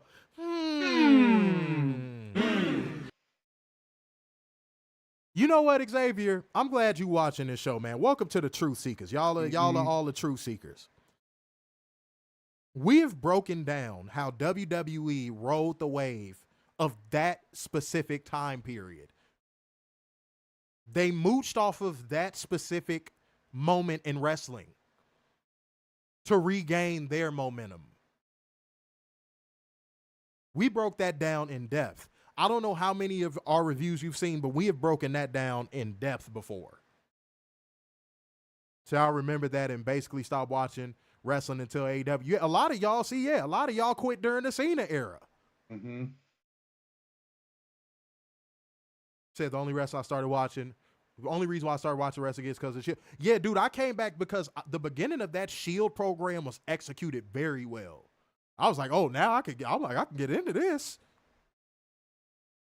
And they would just wrecking shop. They was fucking motherfuckers up randomly. I'm like, oh, this is dope.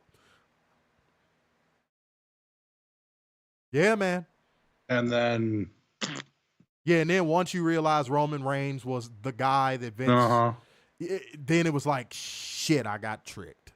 It was like, damn, I got tricked. Yep. Yeah, I wasn't watching. See, Cobra, I wasn't watching. You said Cena was awful during 09. I wasn't watching. I was not watching, bro. I wasn't. I refused. I absolutely refused. Said 2006 to 2010. Honestly, I was watching Ring of Honor and TNA. Oh, no, I was watching TNA. Yeah, I was watching TNA and I was keeping up with what was going on in New Japan. Yeah. So I just followed y'all recently on Twitter and saw like 3 reviews and was like, okay, I can get down with this. Salute, man. Thank you. Welcome to the Truth Seekers, man. Welcome to the Truth Seekers. All right. Everybody welcome Xavier. We got a few Xaviers, I think. I don't know. We got Xavier. One of y'all's got to be Charles Xavier. God damn it. One of y'all got to be real smart. Which one's Xavier Woods? The one, it's Xavier Jones, the one you fucked up, and he had every reason to stop watching the shows because your Mayo ass fucked his name up. Mr. Every Black Dude is the same. That's not, I've never said that. God damn it. Called him Xavier twice. Twice. Xavier Woods said in the comment section, I was like, God damn it, Werner. Lord. It's all love, man. It's all love. Shouts out to the Xaviers, man. All y'all, man. Every single one of the Xaviers in the stream. We rock with y'all, man. Mm-hmm. Shit. Wearing the fucking people names up. All right, post-match. Lance Archer and Brian Cage light on Will Ospreay and beat him down. Kenny Omega makes a save, chair in hand, because he was beat up backstage. He was attacked.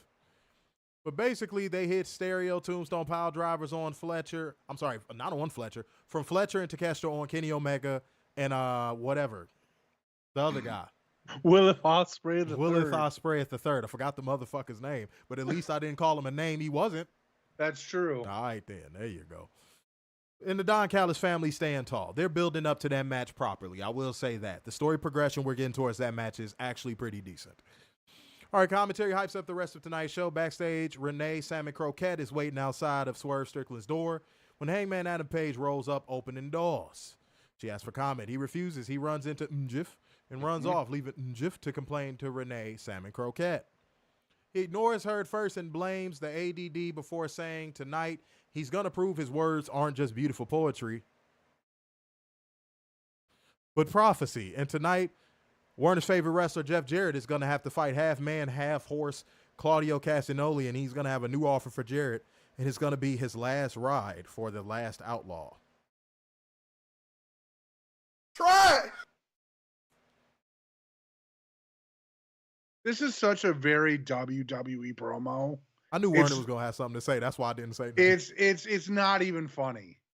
This is like the fact that he so-called bet on himself and stayed with AEW just to act like a WWE idiot is fucking just mind-blowing. At this point, Mjif is doing NXT level acting.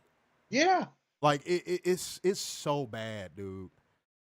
You don't even see the passion, the love. You don't even like it's gone, bro. It's gone. Like he's just there so he don't get fined. It's not like MJF is not enjoyable to watch anymore. No. But wait a minute, Werner. We don't criticize the AEW product. No, we never do that. Nah. Everything is awesome in AEW. Nah, we don't do that. Yeah. I mean, and here's another thing. MJF is not a world champion material. I still don't know why he had that belt. You ain't never letting that one go. No, I'm not, because what was the point of him having that belt? It did nothing for him. It didn't elevate him. It didn't make him look like a fucking star. It just was there. I agree. And guys, let's get 20 more on the Cash App. You know what? I'm setting a goal tonight. Let's get 20 more on the Cash App. Let's make that happen. Let's make it possible. Let's get 2 more likes on the like button. Yeah, hit the like button on YouTube as well, guys. Now that's free. Go ahead and get that popping. And on Twitter. It's free on Twitter too, I'm pretty sure. I'm pretty sure, yeah. With Elon, who knows? With Elon, I don't know, but I'm pretty sure. One of these days, that's going to happen. Mm-hmm. And leave it up to Werner to jinx it. We're going to wake up tomorrow. Likes now cost a penny each. That would kill that platform. Yeah, it would. That would kill that platform dead overnight. Easily. That's right, Werner. That's right. Cough it out, Werner. Let's go. Cough it out. Cough it out. Yeah. Cough that bitch up out of you, man. That's what I'm talking about. That's what we do live on broadcast. That's right. We cough like men. But scroll down and hit our like button, man.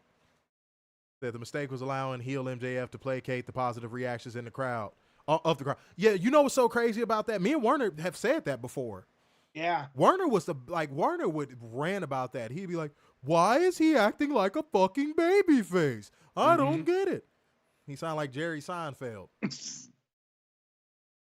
All right, Werner, you're not in your coaching office. Don't start masturbating. Get into just. I don't even have my coach's chair right now. I'm very uncomfortable. Bro.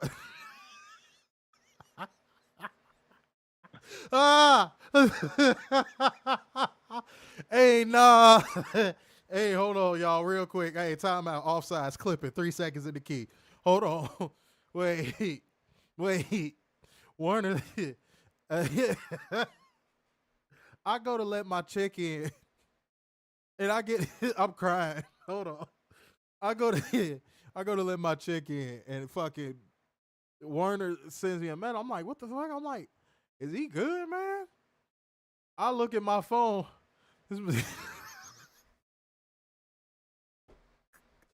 This motherfucker sent me a picture of his broken chair. Oh my God.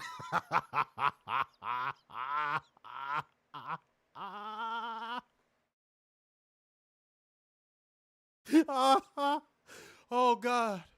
I was laughing maniacally, y'all. I was laughing maniacally in the hallway. I know people thought something was wrong with me. Yo, my chick came upstairs and was like, "You okay?" I was like, nah. I had tears in my eyes. She thought somebody broke me. I was like, nah, I'm all right. Oh shit, Werner, why did you send the picture? You could have just told me your chair was broke. You could have just told me your chair was broke. I didn't want you to think I was lying. I'm sorry. It was okay. What chair are you in right now?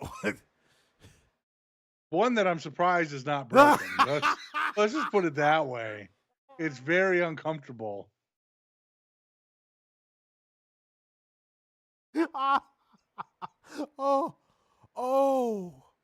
Oh God. Jesus be a fence. Protect the children.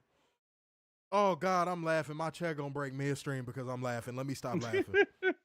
Oh shit. Oh God. We're gonna have to hit AEW up. We're gonna have to see if they could get you one of their chairs, bro. Yeah, that would be nice. We're gonna get you some Flex Seal with the motherfucker too. Oh man. Hey, that chair lasted 4 years. Hey, that's a long time, bro. Yeah. That's a long time. Werner, please tell me you ain't fall out the chair, man. No, so this is what happened. I literally we ended the call, right? I went to turn off my light and I just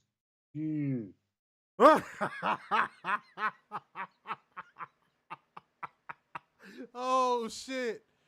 Oh no. Oh, this one for you, Ma. So you were sitting sideways, boys in the day, sitting sideways.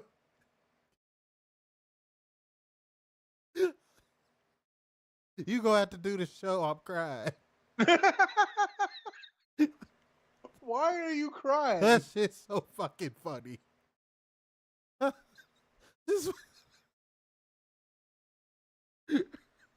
I'm sorry, bro. It's gonna take me a second to get it back.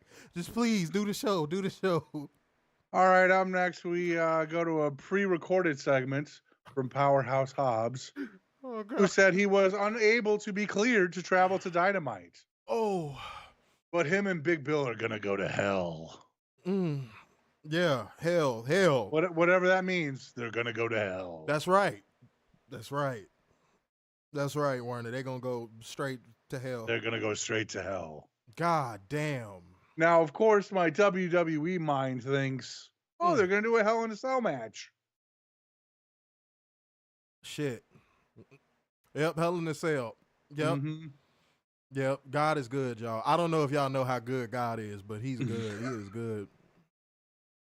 Next we got, oh God. I'm good. I got it back, bro. I got it. Good, because I do not want to do this segment. I got it. Oh shit. I thought I did. You're gonna have to do it. Bro, I'm sorry. My chest Up hurt. next, we got Claudio Castagnoli versus Daryl's favorite wrestler of all time, better than Sting, better than anyone he's ever seen before, Jeff Jarrett. You see how flat that fell just now? No, it didn't fall flat. That fell flat, just like your damn chair. Fell flat. It didn't fall. It fell at an angle. It felt your obtuse chair having ass. It fell at an angle. Motherfucker got an isosceles triangle for a chair. He tried it. All right, so It slant yeeted. so Werner, you never say that bullshit again unless you want to die.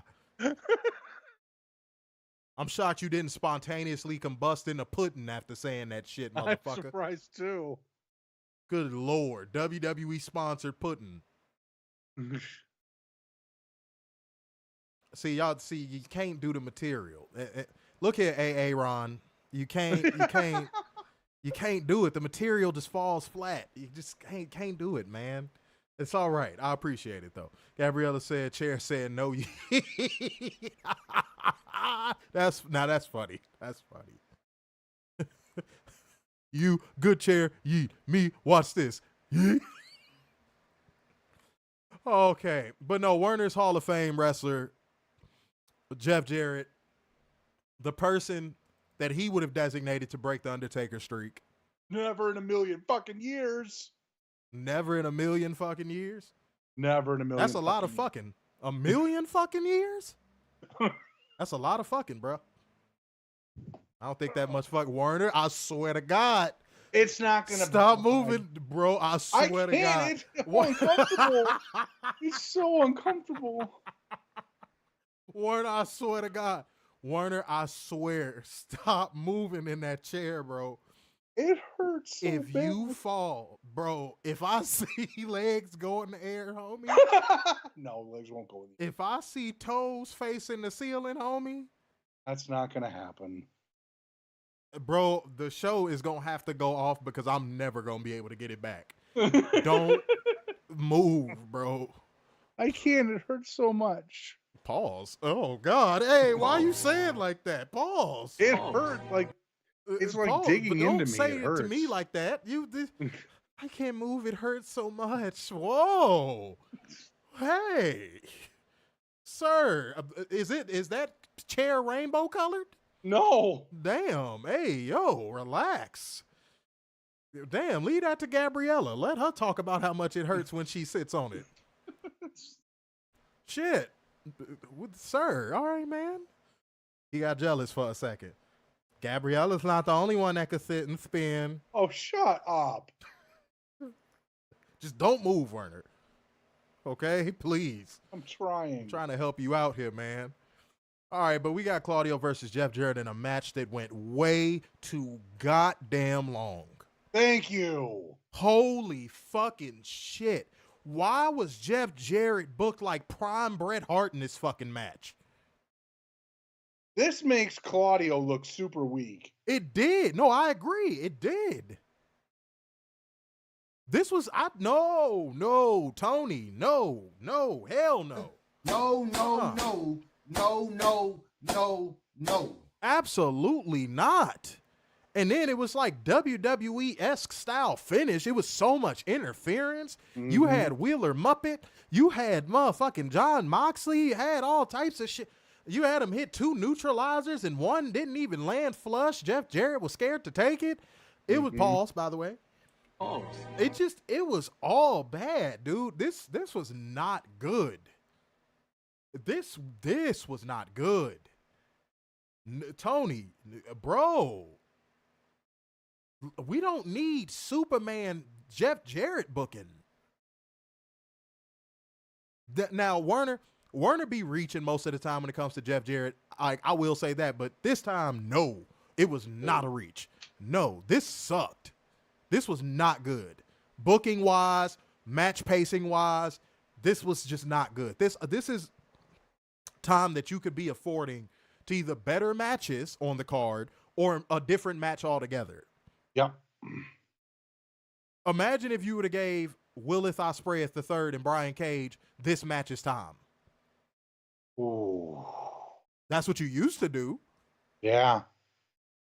When Will Ospreay first got there, that's what you were doing. And that's when the feeling was restored. Yeah, nah, man. I wasn't feeling this shit at all. But Claudio won by pinfall with a neutral eye. 2 of them. Mm-hmm. Kind of paradigm shift. Yeah, like what? For Jeff Jarrett, dude, you would have thought Claudio was in that bitch facing Cena. Nah, Tony, this wasn't it, bro. Not even a little bit. And yes, Gabriella, I agree 100%. Jeff Jarrett is a better heel. I agree. Look, if you got to slot him into a final, run in AEW and going into retirement, slot him in the best role he's ever been in, an obnoxious heel.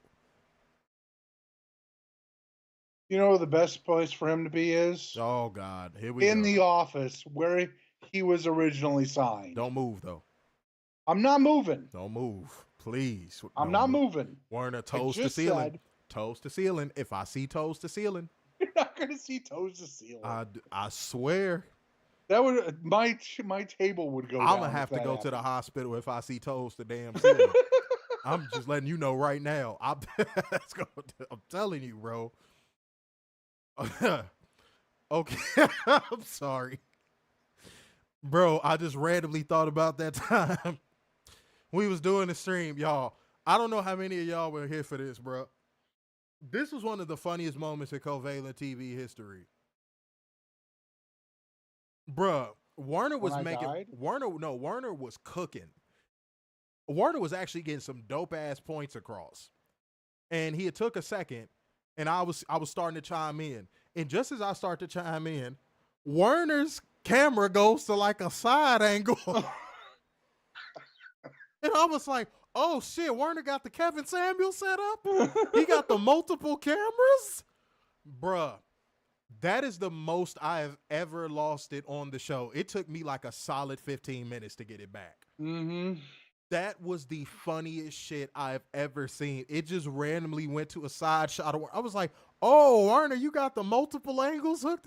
He was like, no, I'm on the same camera. I'm like, no, bro, I'm seeing the side of your face. This motherfucker looked like he was on a penny. I could not stop laughing.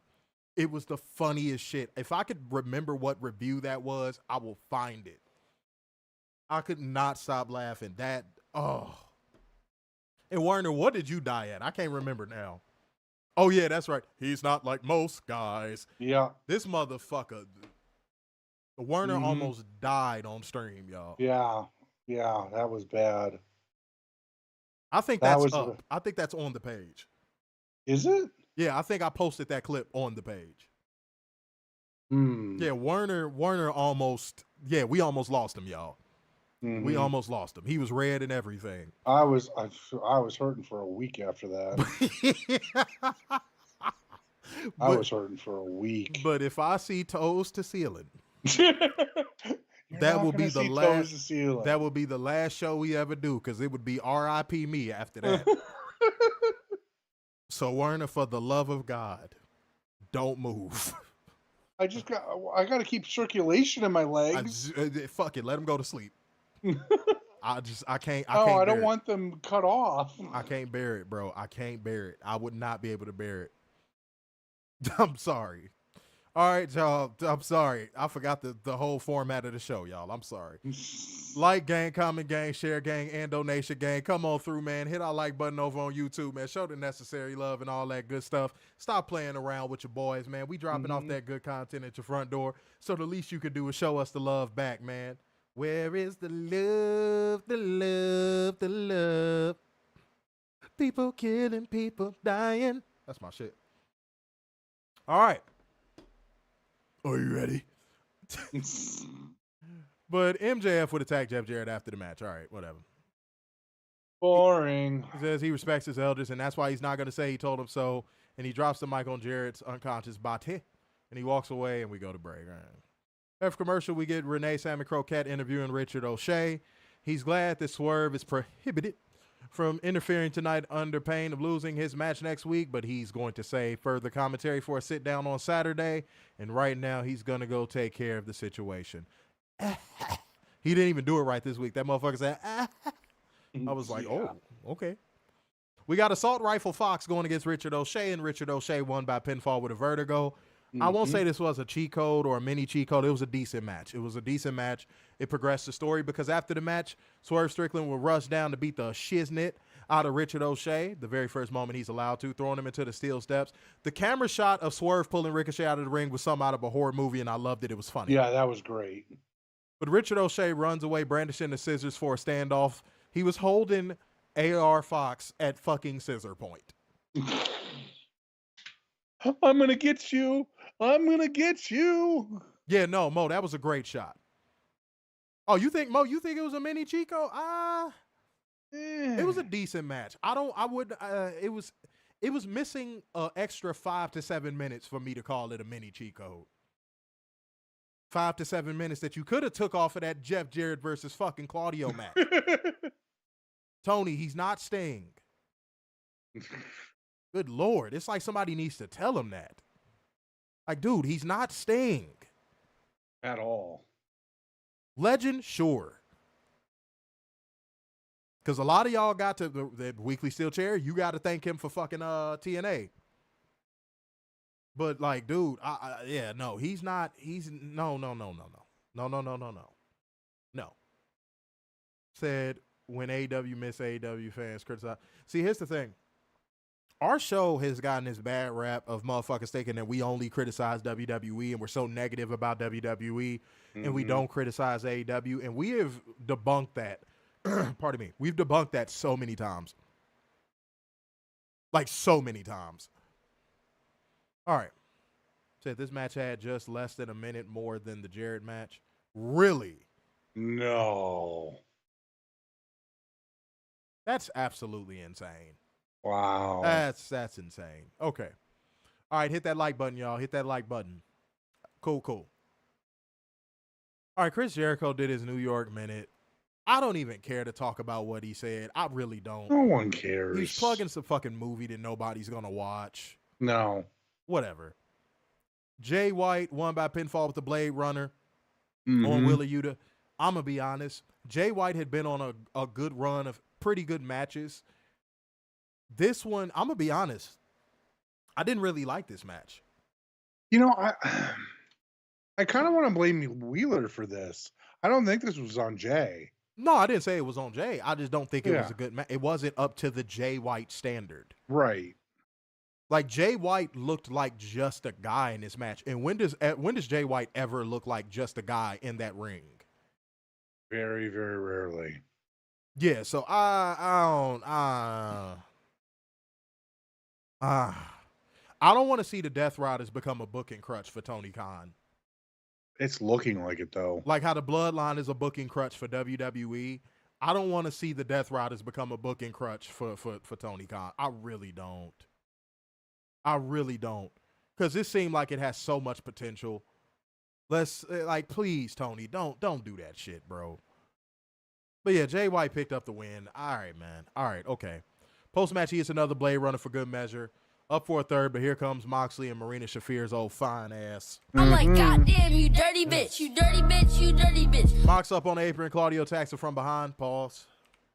And Death Riders put boot to Jay White until Rated FTR make the save. The heels back off, and Dax Harwood gets on the mic, and he says, my daughter. No, I'm playing. He says he has a problem with the shut up. Shut up. God damn it. He says he has a problem with the Death Riders to trying to end Ricky Morton's life. And Dennis Condrey of the Midnight Express is here. And in Dennis Condrey's name, he wants FTR and the Death Riders in a Mid-South Street fight on Collision. Uh-oh. Did I lose Werner? Oh, okay. You back. I lost you for a second. Oh, fuck. No. Oh, did we lose it? No. Oh, wait, hold on. We back. I think. Hold on. Okay, we back. All right, we back. All right. Oh, God. All right, let's hurry up. We got to recap the Mariah May Tony Booty situation. Renee Salmon Croquette is on stage to interview Mariah May.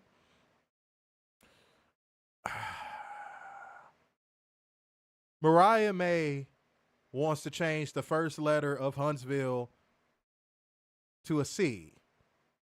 Mm-hmm. Get it? Huntsville.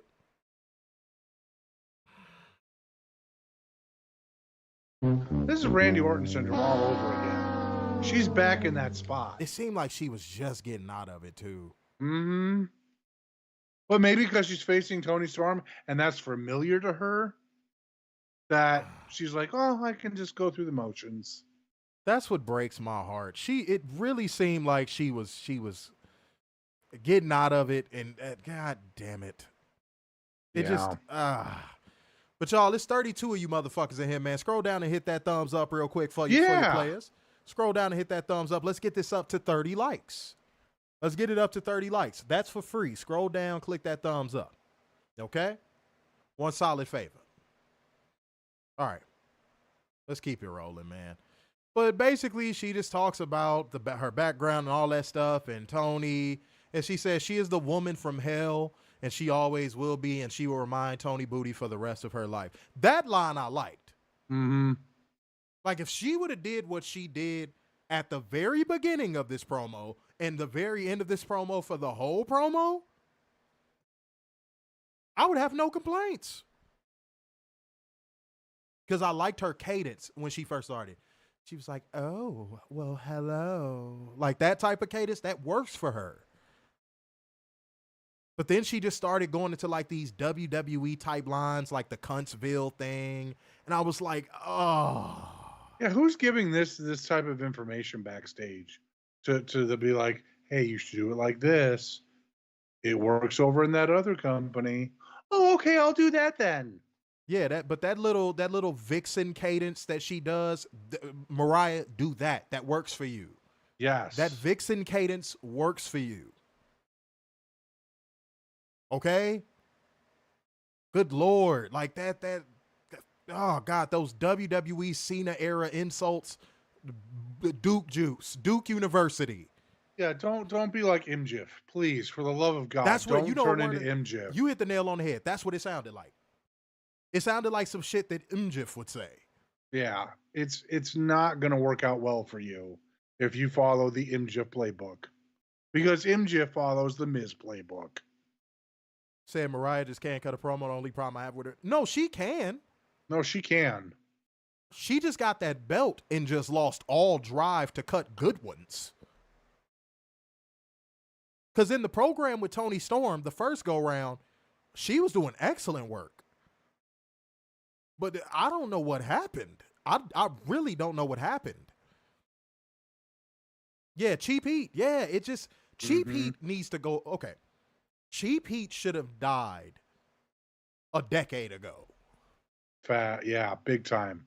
Because it's not working anymore. Yeah, it's not effective in 2025, bro. It's not. No. Because crowds are there now more to get themselves over. Not the town over. Yeah. Not the state. Not whatever wrestler's coming out. It's themselves. Now, if you're an indie wrestler and you in a specific city with like a big sporting event going on, sure. Yeah, that makes sense. But like on the big stage, nah. Mm-hmm. Nah. No. Said, I don't know. Mariah's title run was handled kind of poorly. Honestly, Mercedes is actually booked way better.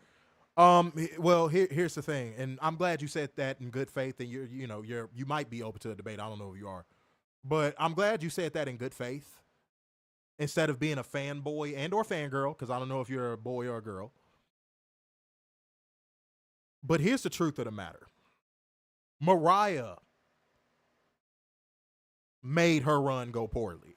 Yep. Not everything can always be blamed on the booking. Sometimes it is the talent. In this scenario, it's the talent. Mariah got that belt and just stopped giving a fuck. Mm-hmm. She had that really good promo literally directly after she won it with the blood all on her face and all that. She had that really good promo and it was all downhill from there. I don't know what happened. Like, seriously, I do not know what happened. That is one of the most baffling things I think I've seen in wrestling in the last 2-3 years. Came in as super hot prospect, got really over, was having great matches anytime she got TV time, had decent promos, and then she won that belt and just sadness song. Shit.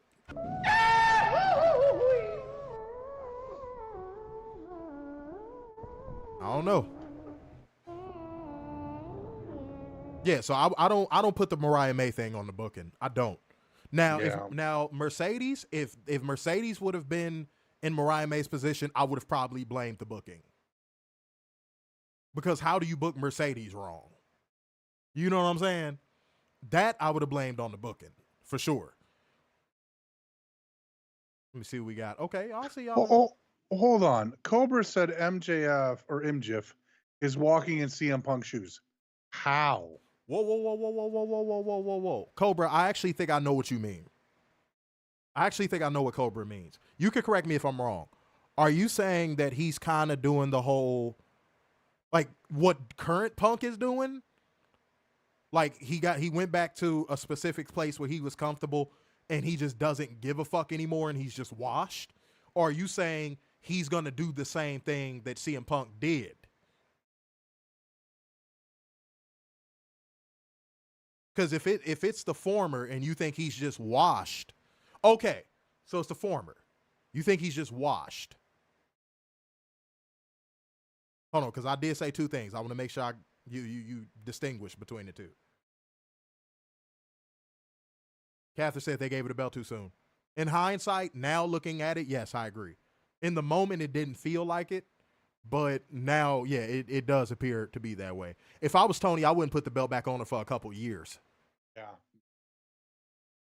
Honestly. Be lucky to get the TBS title. Aaron said, yes, he did the current Punk stuff now. Said not in the ring, but character-wise. Yeah. Okay, no, I agree. Yeah, he's washed. Yeah, no, he's washed. It was like Punk left and took MJF's promo skills with him. Because that was the best we've ever heard MJF on the mic. Right. Honestly. And right after that, he went right back into his sing-song, childish insults, same old shit, lazy promos. He went right back to it. He went back to, I'm going to get cheap heat because that's the easiest thing to do. Yeah, it might have worked in MLW. Mm-hmm. The saddest part is MJF is way too young to be washed up. Well, that's his fault. What you mean? That's his fault. Yeah, that's his fault. Sink or swim time when you get to the majors, kids. Yeah. That's why I don't feel bad for Britt Baker. Well, also because she's a fucking shitty person. Yeah. But, like, that's why I don't feel bad for Britt Baker. You wasn't going to hold that top spot forever, sweetie. Mm-hmm. And me and Werner both knew that she didn't have the talent to hold it. Mm-hmm. And we knew that way before we even knew about her as a person. Me and Werner was just like, You want to know who we thought it was going to be? Kylie Ray. Mm-hmm.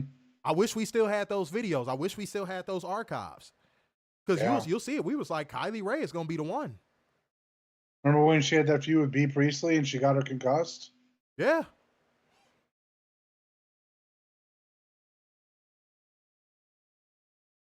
Oh. Cobra, I actually agree with that. Said MJF needs a new character. This feud with Hangman is MJF's last chance. I actually agree with that. Yeah, that wouldn't be a bad idea. But when is this feud going to start with Hangman? Yeah, it seems like Tony Khan is trying to slow burn it. They've been teasing that since day one. Yeah, he's trying to slow burn that. For whatever reason or another, by the way. Said Kylie was going to be in AEW. Sorry, yeah, she was going to, I don't know if this is inside information. Kylie was going to be the face of the AEW women's division, not Britt. That was the plan. That was literally the plan. Tony was going to make her the face of the AEW women's division. Britt is the Michael Chode of the AEW women's division. She only was put in a top position because she outlasted women who were better than her. Because B. Priestley had left. Mm-hmm. Kylie Ray had left. Mm-hmm. You know what I'm saying? Shit. It was so many women that were supposed to be a part of it that's a story, another story for another day. There was a lot of women that were supposed to be a part of it that ended up backing out. The women's division for AEW was going to look real different to start, guys. A lot of women backed out once the TV deal came around. Like, once the TV deal came around, a lot of those women got cold feet. I don't know if y'all knew that or not. And a few of them are women that are actively in WWE right now. A couple of them in NXT. Yeah, a few of them got cold feet. They did a couple dark matches on AEW Dark, obviously, but they never signed because they got cold feet. Yep. Yeah, that women's division was going to look real different. Britt Baker was going to be like the fourth fucking person on the list. Yeah. And now she's dead last, thank God. Yeah, said Kylie will always be the first what if in AEW history. Yeah. Yeah. And I think, honestly, the biggest. Because the way Tony was, from what I was told, the way Tony was going to push her, she was going to be a mega baby face. There you have it.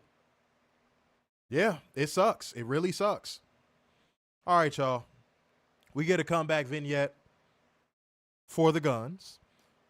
I hope they are all right, man. Seriously, because they had disappeared for a long time. All right, a recap. I'm so worried about Luchasaurus. Yeah, straight up. A recap of Undisputed Kingdom doings follows. The Hurt Syndicate get a video package celebrating their tag title win, and we go to break. Back for commercial, we get a recap of our opening match because, I mean, honestly, guys, it was, oh, yes, it's filler night, and the feelers right. It was filler night. But then we get a recap of Claudio versus Jeff Jarrett. All right, guys, this is starting to feel a little WWE-esque. Mm-hmm. All right. Then we got Taya Titties and Deonna Purrazzo cutting a promo backstage, calling Harley Cameron out for sticking her boobs where she doesn't belong. Okay, let's have a conversation. Harley Cameron, feel free to stick your titties wherever you want to stick them. Yes. No? Yes. And I'm going to play the national titty anthem for y'all. Let me suck them titties, baby. Oh, yeah. Let me suck them titties, baby. Let me suck them titties, baby. I know. Feel free.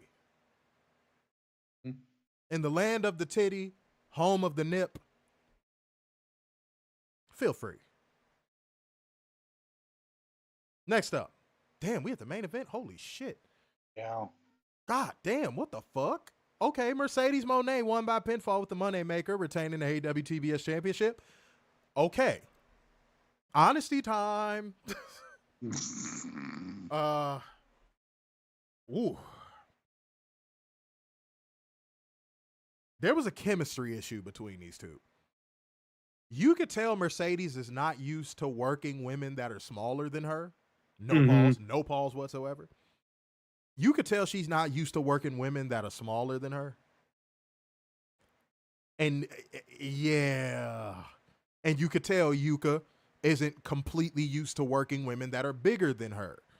I think this was a size issue more than it was a wrestling ability issue.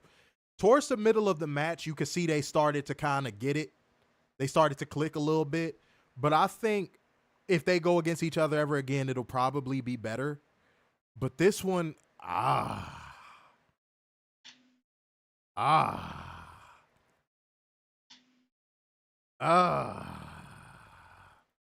you know what? We're going to be hopeful for the next time because knowing Tony, that'll probably be a next time. Yeah, that's what I'm saying. I think this will be better on a second go round. The first one was a little rough. Yeah. It was a little rough. And I don't think it's anything due to either one's ability. I don't. Yuka can actually wrestle, and she is adorable. Werner. It's not going to break. Werner. We're okay. Nothing broke. I will go to Ace Hardware with you. We will reinforce the shit out of that chair. Just whatever you do. I got a new one coming. Whatever you do, just don't move. Please. I got a new one coming. It's between Friday and Monday. Did you get the pink and frilly one you told me about? No, I did not get the pink and frilly.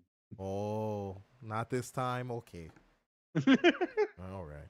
But y'all hit that like button, hit that like button, hit that like button. Share the stream, all that good stuff. Even though we're about to wrap up, still do it anyway. Mm-hmm. All right, and hit the donations, man. Hit the donations, y'all. Come on now. Before we get up out of here, let's go to ratings, y'all. Let's go to ratings. Shizzle. Twat. That's how I felt during the main event. 'Cause I was trying to figure it out. I'm going to be honest. This is going to be kind of, people going to say I'm being a little too hard. Pause.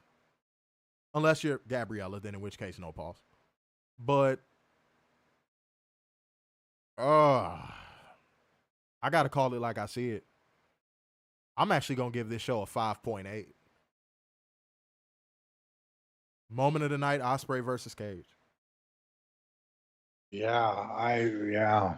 Yeah, I'm sorry. I had You to. know, I'm in a like I was at a 5.3. Yeah, this show lacked soul. Mm-hmm. It didn't have that you can't take your eyes off of it energy that a typical AEW show has. I mean, it was very go through the motions type of night. Yeah, They were just trying to get to something. I don't know what, but yeah. And that's another thing. It was like, what are they in such a rush to get to? Mm-hmm. And it never came. Yeah, Warren, that's a good one. It never came. Never came. Yeah, that's the best way of putting it. It felt incomplete. Like just something was missing on this show. Maybe two things even. Yeah. I don't know. This show just didn't hit. But I hate to say this. This ain't me pulling the whataboutism card. This is me just being truthful. Even with this being what it was, this still was better than Raw. Yeah, way better than Raw. Even with it still being what it was. Because I could see somebody being like, oh, they actually gave AEW a low rating. I mean, yeah, but like that still don't take away from AEW still having the best bell-to-bell, rope-to-rope product right now. Like plus we had story progression. Right. Like even when AEW has a below average show, it's still something you can hang your hat on. Mm-hmm. Does that make sense? Like I've never came away from an AEW show like nothing happened on this show. Like I've never came away from any AEW show feeling that way. Ever. TV or pay-per-view. So I look, if you just got in your fifis hearing me say that, look, I just got to be honest. Yeah, it was that's what I said. Oh yes, it's filler night, and the filler's right. It was filler night. Oh what a night! This is your night tonight. Everything's gonna be all right. That's my shit. I'm sorry, that's my shit. But yeah, no, it was filler night. I don't know if Tony had to catch a flight. I don't know what happened. Yeah. Usually whenever Tony Khan has to catch a flight, those are the worst shows. Like whenever you find out in the news, oh, Tony Khan had to take a flight to Jacksonville for something, you be like, oh, that's why the show sucks so bad. Yeah. All right, let me see what we got. Said MJF has no heat just like Gunther. Ooh. I mean that oh man. That's like comparing a turd to a turd with corn in it. MJF is the turd with the corn in it. Yeah. He's just a turd with a little more razzle dazzle. Gunther's just a turd. Like Gunther's just a turd. Like there's nothing. Like there's nothing. It's just flush it. Just flush him. You know, you look at the turd with the corn and you're like, damn, when I eat corn? Like, yeah. Xavier John said a smooth 6, nothing really moved me. Miguel said 5.9 moment of the night, Ospreay versus Brian Cage. Mo said 50 minutes and 15 seconds of wrestling on SmackDown on a 3-hour show. Under an hour of wrestling on a 3-hour show. 30 minutes and 18 seconds. That can't be real. That can't be real. 30 minutes and 18 seconds of wrestling on Saturday night's main event? Oh my God. That can't be real. Is that a 3-hour or 2-hour show? Was it a 2-hour show? I don't know. That cannot be real.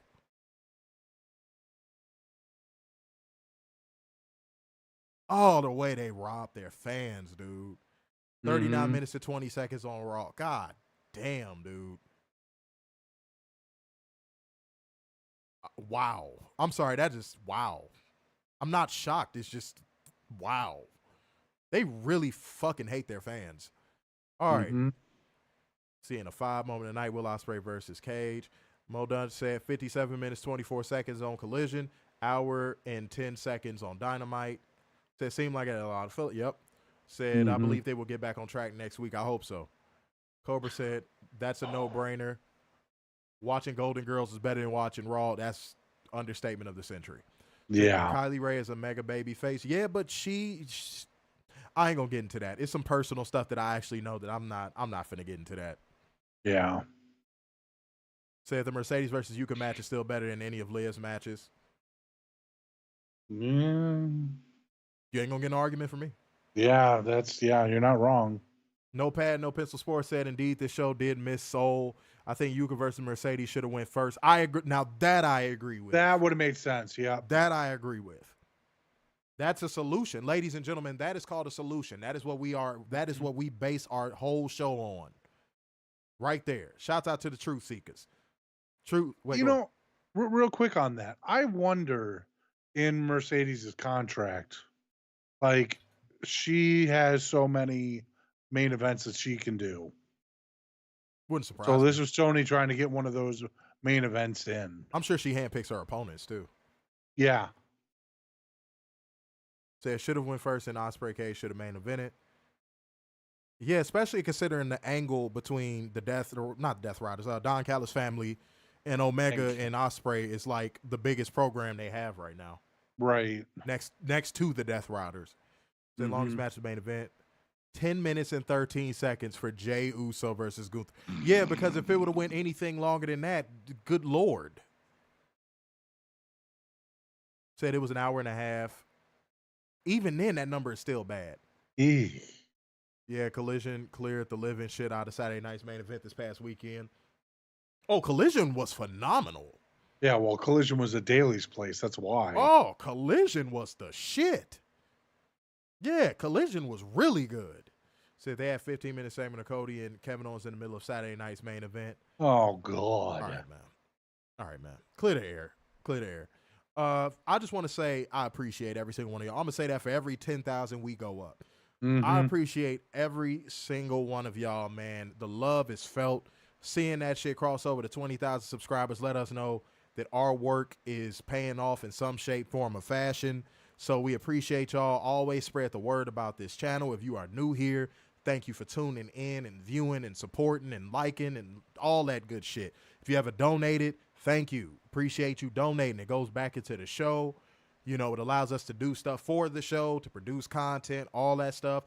I'm going to start lining up interviews before Mania. I want to do a string of the interview series. I want to knock out at least 5 or 6. So, yeah, be on the lookout for that. Yeah, guys, but appreciate every single one of you guys, man. It is all love, and that's what I want to clear the air on. Yeah, we love you guys. If it wasn't for you guys, we wouldn't be here every Monday, Wednesday, Friday, and one weekend day a month or 2. Yeah. Depending on the month. So we love you guys. Man, and thank you for running up the numbers on Monday's review to 12,000 views on that. 12,000 views on one of our reviews, ladies and gentlemen. That is beautiful. So make sure you sharing on Facebook as well, man. Playback game is, gang is heavy. Shouts out to the Truth Seekers, all that good shit. But we got to get up out of here, y'all. So therefore, going once, going twice, and so to the man with the braids in his hair. So sign off yet again. It's the epitome of black excellence, the king of dimes, so just your boy, Mr. Starkside. The beginning of football worldwide, the Messiah of semi-cute sixes, and the internal pessimist, Big Dub. Peace out, y'all. See you Friday.